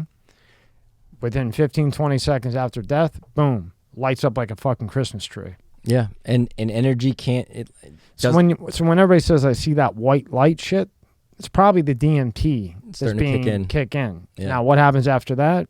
Well, if it's in my opinion, open-minded, if it's powerful enough to, take us from cavemen type people to us to this in what, a couple 100 years? How long was it?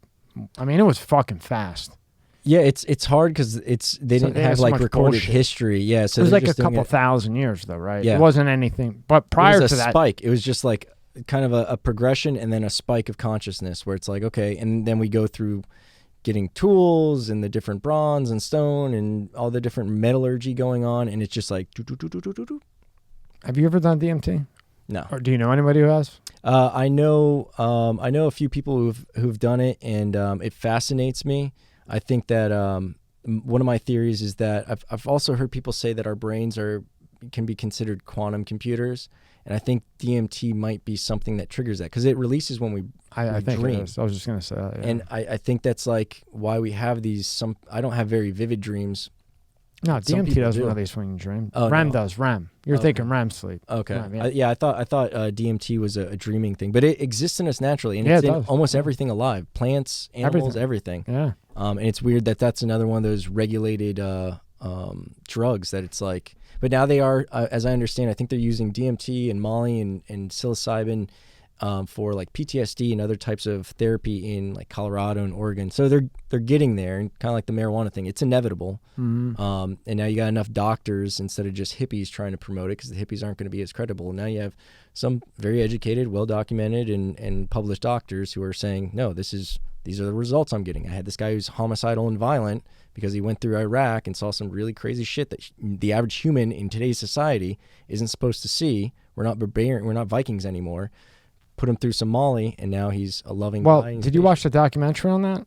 The guy who chemically made Molly, not ecstasy, the real Molly, the actual drug, Yeah.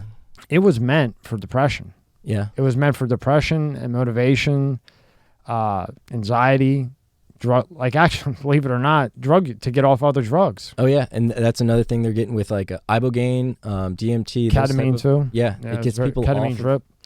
But Resets your brain. Yeah, but that's what this was developed for. So, okay, it was abused. That doesn't mean you take it off the market for those who need it. That means you schedule it, and if you sell it and you do it illegally, you go to jail. But that doesn't mean that there's no medical use for it. Like, so how do you put Molly as a 1? Because a Schedule 1 federally means there's no medical use for it. That's the only way it can be a 1. Yeah. Okay, well, heroin, first off, was initially developed to do surgery. Mm-hmm. They, you know what I mean? They would give it to you for surgery.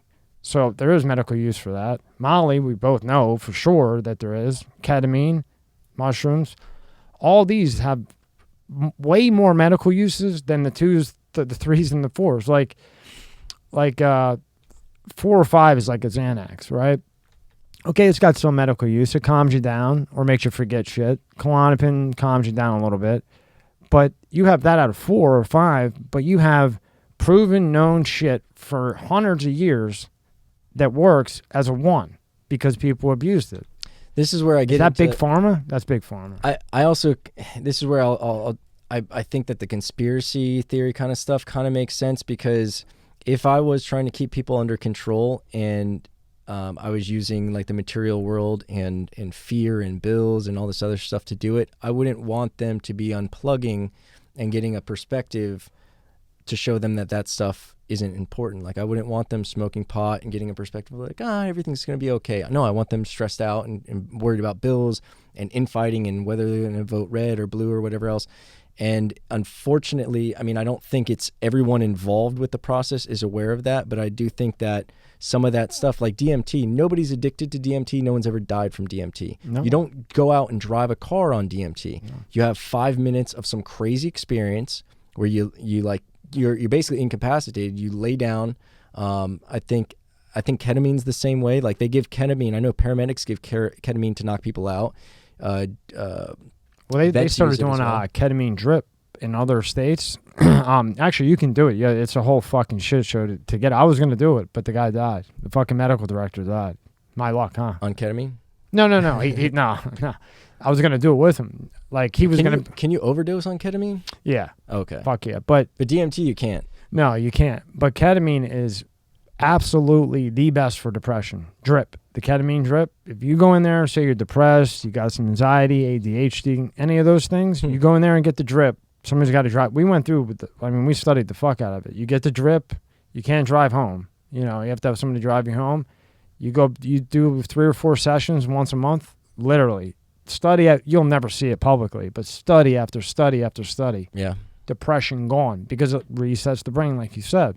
But now you don't need to buy my pharmaceuticals. Well, yeah, now I don't need Paxil, and then my dick Yeah. doesn't get hard, so I need the next drug. So Yeah. then give me that. Oh, no, give me back the Paxil. I like that better. Oh, and then give me the Viagra for 50 a pill. And wait until you need cancer treatment from all the cancer and chemicals we just gave you. Yeah. Oh, yeah. We're building you up so that you get cancer, so then we can build your insurance for radiation, chemo, and everything else, even though we know that there's 5 drugs. We know that cures cancer. We know. It attacks it, eats it, holds it, locks it down, dead. We know. If I know, they know. Yeah.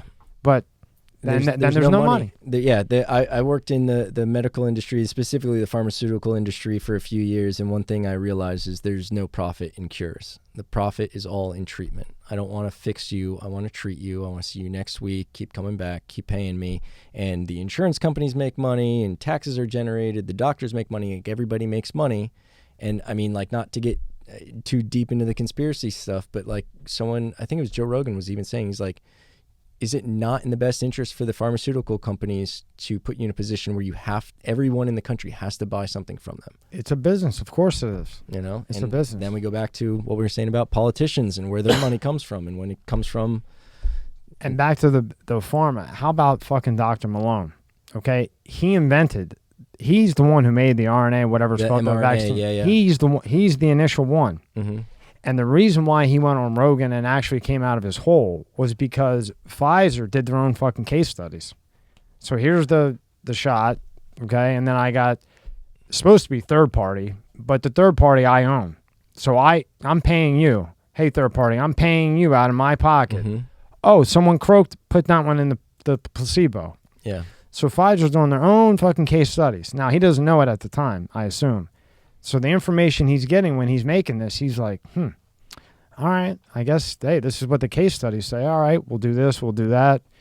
Well, then, they did that emergency thing to speed it up. Yeah, the emergency use authorization. Right, they fly through it, boom, it's released.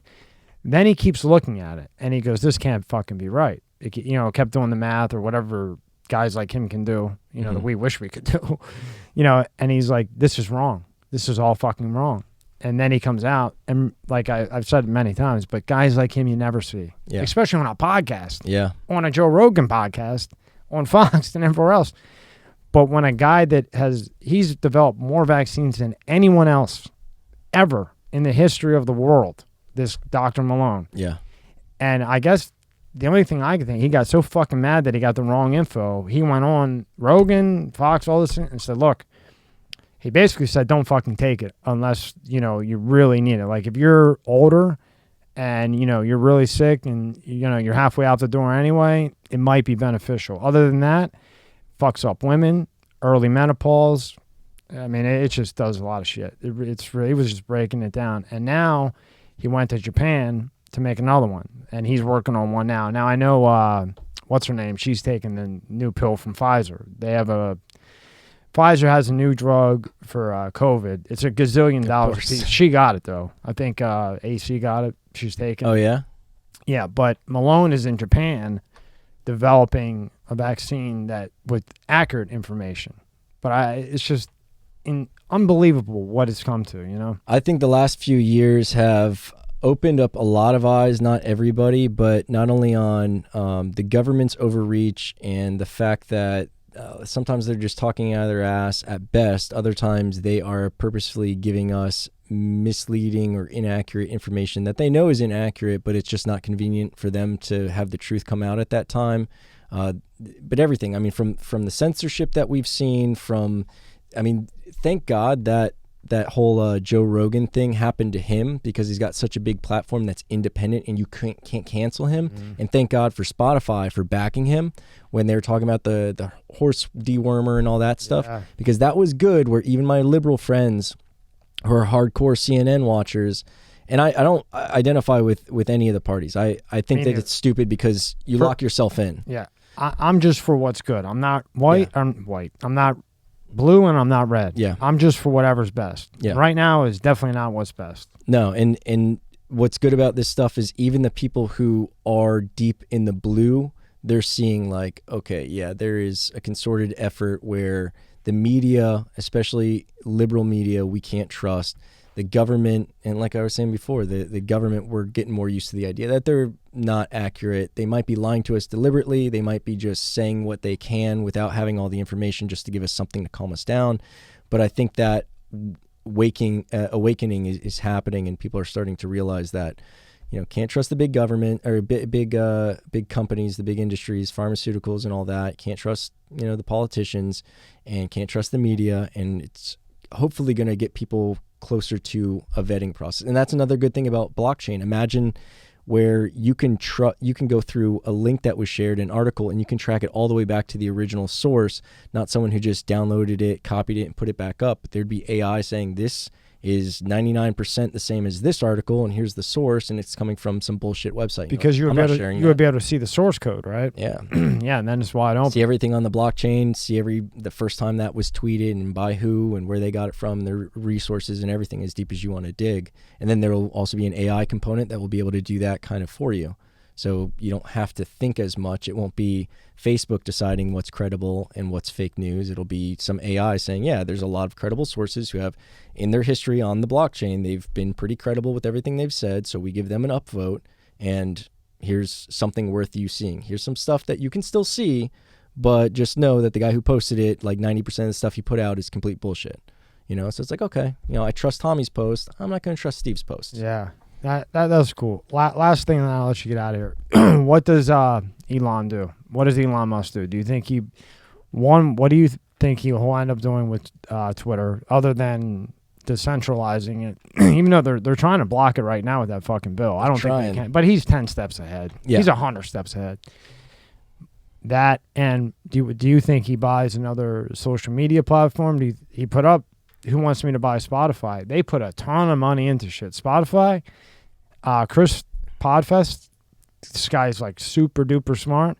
Spotify is, they bought 40 different like patents of shit, software, like crazy money. 40 different ones. Mm-hmm. One's like microphone, or you would know what it is. Something phone. It's a big one. Maybe I don't. It doesn't matter. But it's a, believe me, they're putting a ton of money into it. Yeah. And when we were going through what they purchased, it looks like they're going to turn it into a YouTube where more monetization. Well, they're getting up with the video and everything. Yeah, where it's not just, where they pay and then you get the video. They're starting to give it out. No, it's now, smart. what do you think Elon does? So I might be, I try not to be a fanboy for Elon too much. I'm a fanboy. It's so hard not to be, man. Call me a fanboy. I got the Elon hat on if I had a hat on. Dude, he's better. He's better than Tony Stark, man. He's like, the only way maybe not better than Tony Stark because he's Iron Man, but I mean, he's one suit away from being that dude.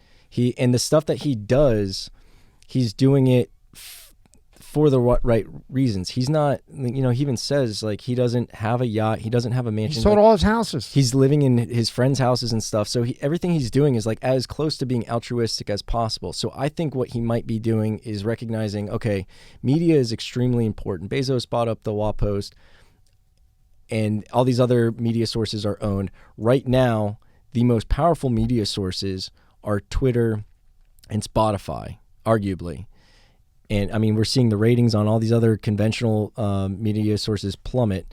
So if he buys them up and then he secures them as being decentralized, even if it would be like, I would bet that even if they were saying negative stuff about him, if something were to come out, he wouldn't, even if he had the control, I don't think he would block it, because I think he's really he wants that. Yeah, it's about a meritocracy where the best rises to the top. And when you have any kind of influence and confluence going on where it's going to suppress certain information and say who can say what and who can't and shadow ban people and everything like that, it compromises the entire structure and it's bad for everybody. It's just like keeping someone out because they're a woman. Well, what if she's the smartest one in here and our company would have been better, but we didn't want to make her CEO because she's a woman? 100%. Now the company suffers. Now the shareholders suffer. So the same thing with this, where I think if he were to do, I think he's going to figure out a way. I feel like, dude, honestly, I feel like Elon's a time traveler and he's just punking us. And I don't think he makes mistakes. Kind of like Putin. Like, don't underestimate him. Like when Elon pulled back from trying to get on the board, I was like, and people are like, oh, he's changing his mind. It's like, no, he's not. What? No, this is a chess move. Yeah, chess move. Yeah, because if he would have went to the board, he wouldn't have had that control. He's doing it just to fuck with them, just to be like, hey, can I be on the board? No, we don't want you in our club. Be like, okay, it's like I'm your boss now. It's like like yesterday they were talking about the bill. You know what I mean? To make sure that the wrong information doesn't get out. And it's like, you are politicians. This guy, if he's not an alien, he's the closest thing to an alien. You're not going to beat him. He's probably 5,000. He probably knows every fucking move they're going to make, and he's way ahead of it and just sitting like that. And he's got like that humorous personality. Dude, he's every time they try to make a move and they think they got him, like the board move, fucked him. Now this little bill move, I'm sure he's way ahead of that. He probably goes out there with that rocket thrower that he's got and goes, bang, got him, bang, got him. Oh, I already know what's next. Come fuck with me. He's on another level, man. And the easiest explanation would be that he's a time traveler here and knows how this is going to play out. Because for him to be a super genius, he's like a Steve Jobs on steroids. Like on steroids. He's a super genius who's surrounded by super geniuses. And I won't even claim that all of his ideas are his, but I think a lot of them are. Like, I've heard that his Twitter, like some people are like, no, he's got to have someone running it. No, I've heard it's him. It's legitimately just him. One dude on Twitter. Guys like him don't lie. It's him. It's insane. He's said it many times. It's him. He sat there when he was talking about it, and they're like, oh, what are you going to restrict? Like we were talking 5 seconds ago. He goes, well, if somebody says, in so many words, if somebody says, you're a jerk, or if I say to you, you're a jerk, I want you to say, well, no, you're a jerk, because that's being a human. Mm-hmm. That's being communicating, working out problems. Or I hate you. Well, I hate you too. Yeah. Well, why do you hate? That's that's civilization. And when you start censoring and taking that away, you no longer have how the human works. Mm-hmm. You have to argue. If you hate somebody, you hate them. I hate you too. But then in 3 months, maybe you're best friends on Twitter or whatever the fuck. If it's one way, it starts trending towards a dictatorship. 1 to 100%. What do you think chances he buys Spotify? If he's mentioned it, this is the first I've heard of it. He put a poll up on Twitter. Who wants me to buy? Started. Yeah, who do you want me to buy? Or like, how many people want me to buy Spotify? He's gonna do it, and then it's 100%. If he's even putting it up there, I honestly think that whatever the poll, I don't think he would have put it up if he doesn't know how to do it. And if he's put the poll up and the poll says buy it, which I can't imagine his followers would say anything else, he's going to end up owning both. And I think he'll decentralize them, and I think it'll be the best. It'll be the saving grace. I think it was 72-28. 72 buy, 28 no. I'm surprised it was 20. This was before he acquired Twitter. This was when they were talking about Twitter, and he was saying he was going to make the move before the board. It was like right before the whole board bullshit. But like you said, he's the type of guy that doesn't throw things like that off for no reason. No. And it's like, if I was playing chess against him and we were 3 moves in and he's like, I'm going to take that king, that knight, and that rook, I'd just be like, all right, let's play something else. Because if you're saying it, dude, I believe you. Just like Putin, like I don't think he's making mistakes. Here's the interesting question. Actually, I got 2. One is, you think Trump will come back to Twitter after he said he won't? Yeah. I don't think he can't because he's got so many people there. And he's probably going to try to funnel them to truth. But and then the other one is, interesting question my buddy going to law school came up with, are those troll bots or whatever, are those free speech? Because at first you're thinking, no, that's not free speech. But there was a court case where it said video games are a form of free speech, and they're a programmed system that's saying some kind of thing, expressing the opinions and desires of the creator. So the bots. So now can we ban bots from Twitter? No, I think it's free speech because somebody has to make that bot, right? Somebody has to code that bot to do and say or post whatever it wants. So no, I would say absolutely not. Yeah, it's going to be interesting. I think one idea to get rid of like all the bots, or at least to mitigate their influence, I think would be charging for Twitter. Even if it was a small fee, I think a lot of these guys are overseas making 1 trillion bots and just setting them out there. I think them having to pay for all these bots and then also having maybe not a vetting process, but like using a blockchain kind of component where you can see everything that bot has done, and it's been voted inaccurate so many times that when it posts, it goes right to the bottom where no one's going to read it. I think Elon will do something like that with the bots where like there's like a section, and like if you want to read that shit, it's over here. We're not going to ban it. We're not going to censor it. It's just over here. It'll be there. It's not recommended, but it's still there. It's still there, and here's like the human shit. Yeah. You know what I mean? Do you know what Spotify's worth right now? Because Elon's the richest man in the world, but I don't know how much liquid he has. That's the thing, is the financing on these deals is interesting because all of his value, all of his net worth is in equity in these companies. Right. So, you know, technically by asset, he's the richest man in the world, but does he have another, $40 billion to buy Spotify? I mean, I think Spotify's only worth 20 or something. I think with Twitter, he personally guaranteed 20%, and I think he's using. I think there's an a share exchange where they're getting A some. lot. And then somebody came in and helped them. I think what bank came in and helped them? Oh, I think they kept it anonymous. Yeah, somebody came in and backed them. I wouldn't be surprised if you've got some more good guys. Like, I think I heard he's doing something with Jack Dorsey, and that was the other thing. When I heard he was doing something with Jack Dorsey to like mine Bitcoin together to get the hash rate down, and they're going to do like fully solar powered Bitcoin mining. I was like, he's already like this with Dorsey. Twitter's happening. Like, there's no way it's not happening. I wouldn't be surprised if Dorsey comes back in. I think Dorsey, I originally thought he was a bad guy. So did I. But I think he probably lost control over Twitter. And he started off as like a hippie tech kind of dude. And the beast got too big and he got this corporate money in. And the board got him. Yeah. It's just like the artists who sign deals with the record label and they're like, we're going to make you huge. We love you. And then you're 360. You got them and they're like, hey, you're our slave now. I was just like you. I hated fucking Thor. I hated that dude. I thought he was the biggest scumbag. But now that things are kind of coming out, I don't think he meant to censor like this, like it was. I think the board just got too powerful. Yeah. You know, and his hands were tied. And I think we'll come back. But I think this is a great way. Take it private, bring Dorsey back in, and maybe merge. Well, yeah. Well, platforms. now if you got Dorsey's money, you got Elon's money, they become buddy-buddy. Now you can buy something else. And you know that's Dorsey's baby. Yeah. You know, so now if he gets that back and Elon's like, come on. Yeah. I mean, maybe he'll that bring, motherfucker's thinking ahead, man. Maybe he'll bring Rogan in on Spotify. It makes the most sense. He knows how to play that game. He's the one winning it. Yeah, and that's the only real, other than Lex Friedman, that's the only one I think he's going on. Isn't it great how those guys are all friends? It's like, you wish you were a part of that, but if I were to walk in that room, I don't know if I'd say anything or just listen to everybody. But it's like so cool to see.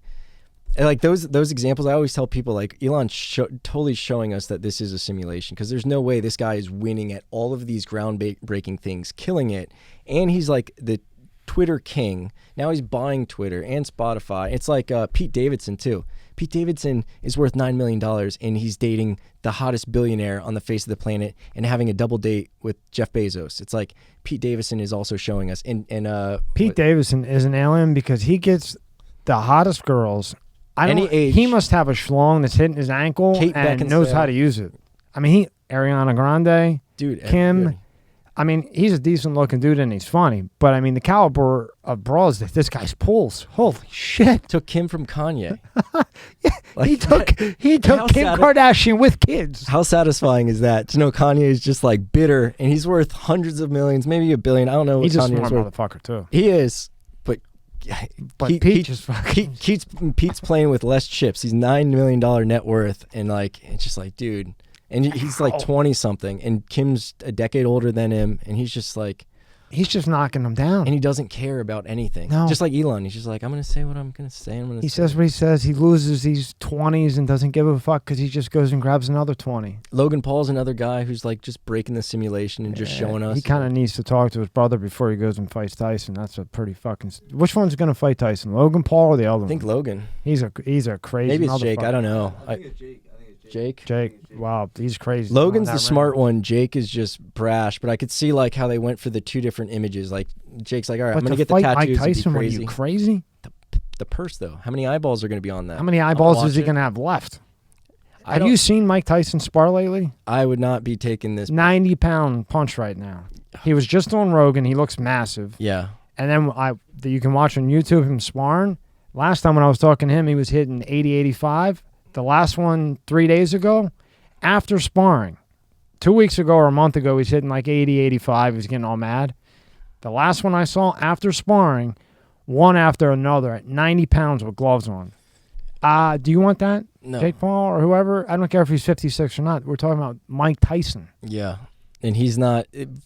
fighting Floyd was smart because that's not going to hurt you anywhere near as much. Yeah, no, because he's a defensive fighter. He's just going to beat you in points. One punch from Mike, you might forget math. Like that's for the rest you'll of your have the life. money, but you won't be able to count it. Yeah, for the rest of your life, right? Yeah, he could end you, and especially if they talk shit like they've been doing before. Like it's part of the thing. Like Conor McGregor's thing, talk shit, and then after. But with fight, Mike, I don't thank think you so much. You piss him off. I don't think his talk is shit. I think he walks into that ring fucking mad and wanting to really seriously in his mind because of his trainer before, who like totally set him as like a warrior type thinking when he gets in that ring. Yeah. I think you piss him off. It's not a game for money. You piss him off, he's walking in that ring to eat you. Yeah. And I really believe that 100%. Mike is not a human being, and he is and he's super smart. Super very smart, very wise. Yeah. Not just smart, he's a wise dude. And I've heard so many, like, not only his stuff in his interviews and everything else, but I've heard other people who they've had these little interactions with him and they've just heard him drop these knowledge nuggets, and you're just like, how did I? And I remember when he was younger, there's words I got from him that I've never heard of before. My style is impetuous, my defense is impregnable, like that kind of stuff. I'm just like, you don't hear a lot of boxers, like not since Ali have you heard boxers use that kind of lexicon. And it's like, this dude is more than just a beast. He is like, he's brains and brawn. Well, get this. I had Bobby Ches in here. Bobby Ches fought Holyfield. Holyfield had to beat Ches to fight Tyson, which is when the ear thing happened, right? So Holyfield put hot sauce on his gloves, hit Ches, and they called the fight. He still can't see in his one eye. I had to like help him with the menu. Wow. The next fight after that, right, was Tyson Holyfield. Bobby Ches was Showtime announcer. Did he put some hot sauce on Holyfield's ear? Is that why Tyson did it? Holyfield put hot sauce on his gloves, tried to hit him, and Mike felt it on his face, the hot sauce, and he went fucking nuts and bit his ear off twice. Not once. That's why he did. I didn't hear the backstory of that. What I was right here, I'm cool with Bobby. Now, Bobby is a member of Mensa, the top Genius. 2%. Yeah, so when he walked out to fight Holyfield, he had the Mensa shirt on. Yeah. He's like super smart. So we went to meet Tyson. We went to meet him. And he's like, the whole time, he's like, look, Mike does what he wants. I don't know how long he's going to be here. I'm telling you, this might be a waste of your time, because Bobby was like, look, I'll put a word in. Maybe I can get him in. You know what I mean? And as we're driving there, he was saying, because Bobby's smart as fuck too. You know what I mean? And he was like, no, Mike is really, really, really smart. But Mike does what Mike wants. And the shit that he was telling me about Mike, not from the interviews, like from their personal conversations, because Bobby then testified for Mike when they went after Mike for biting Holyfield's ear off. Bobby testified on Mike's behalf because it happened to Bobby. So they stayed close ever since. And the shit that he was telling me that Mike thinks, like, fuck, and he was telling me about like the animals and like, all those fucking tigers and lions and shit he had. I mean, he's just really, really smart. Yeah, he's a really intelligent guy, and I'm shocked every single time I hear him talk, because he's always just dropping wisdom, and he's a freak, man, on so many different levels. He's just not a human being. He's another one of those guys who's just breaking the mold. He was like the baddest man on the planet for so long, and now even in is he in his 50s or 60s now? He's 56. He's 56. And I'm telling you, Casey, he looks like he's 26 when he's hitting, man. I think he'd be able to wipe out most of the boxers that are who could beat pros right now. Who could beat him? I mean, it's just I don't see anybody right now. In his weight class? Who was he? Who did he fight? Was it Roy Jones? Roy Jones? Yeah. Did you watch any of that? Yeah. Roy Jones was done after one punch, and Roy Jones was boxing the whole time in other countries. Mike wasn't. Mike was sitting smoking weed doing his podcast. Yeah. And he decided he wanted to fight. Did you see that, EK? Yeah, that fight? The first time he hit Roy, was he not holding him up for the rest of the rounds? He could have killed him, honestly. Yeah. And afterwards, Mike's like, yeah, I want to do this again. And Roy's like, and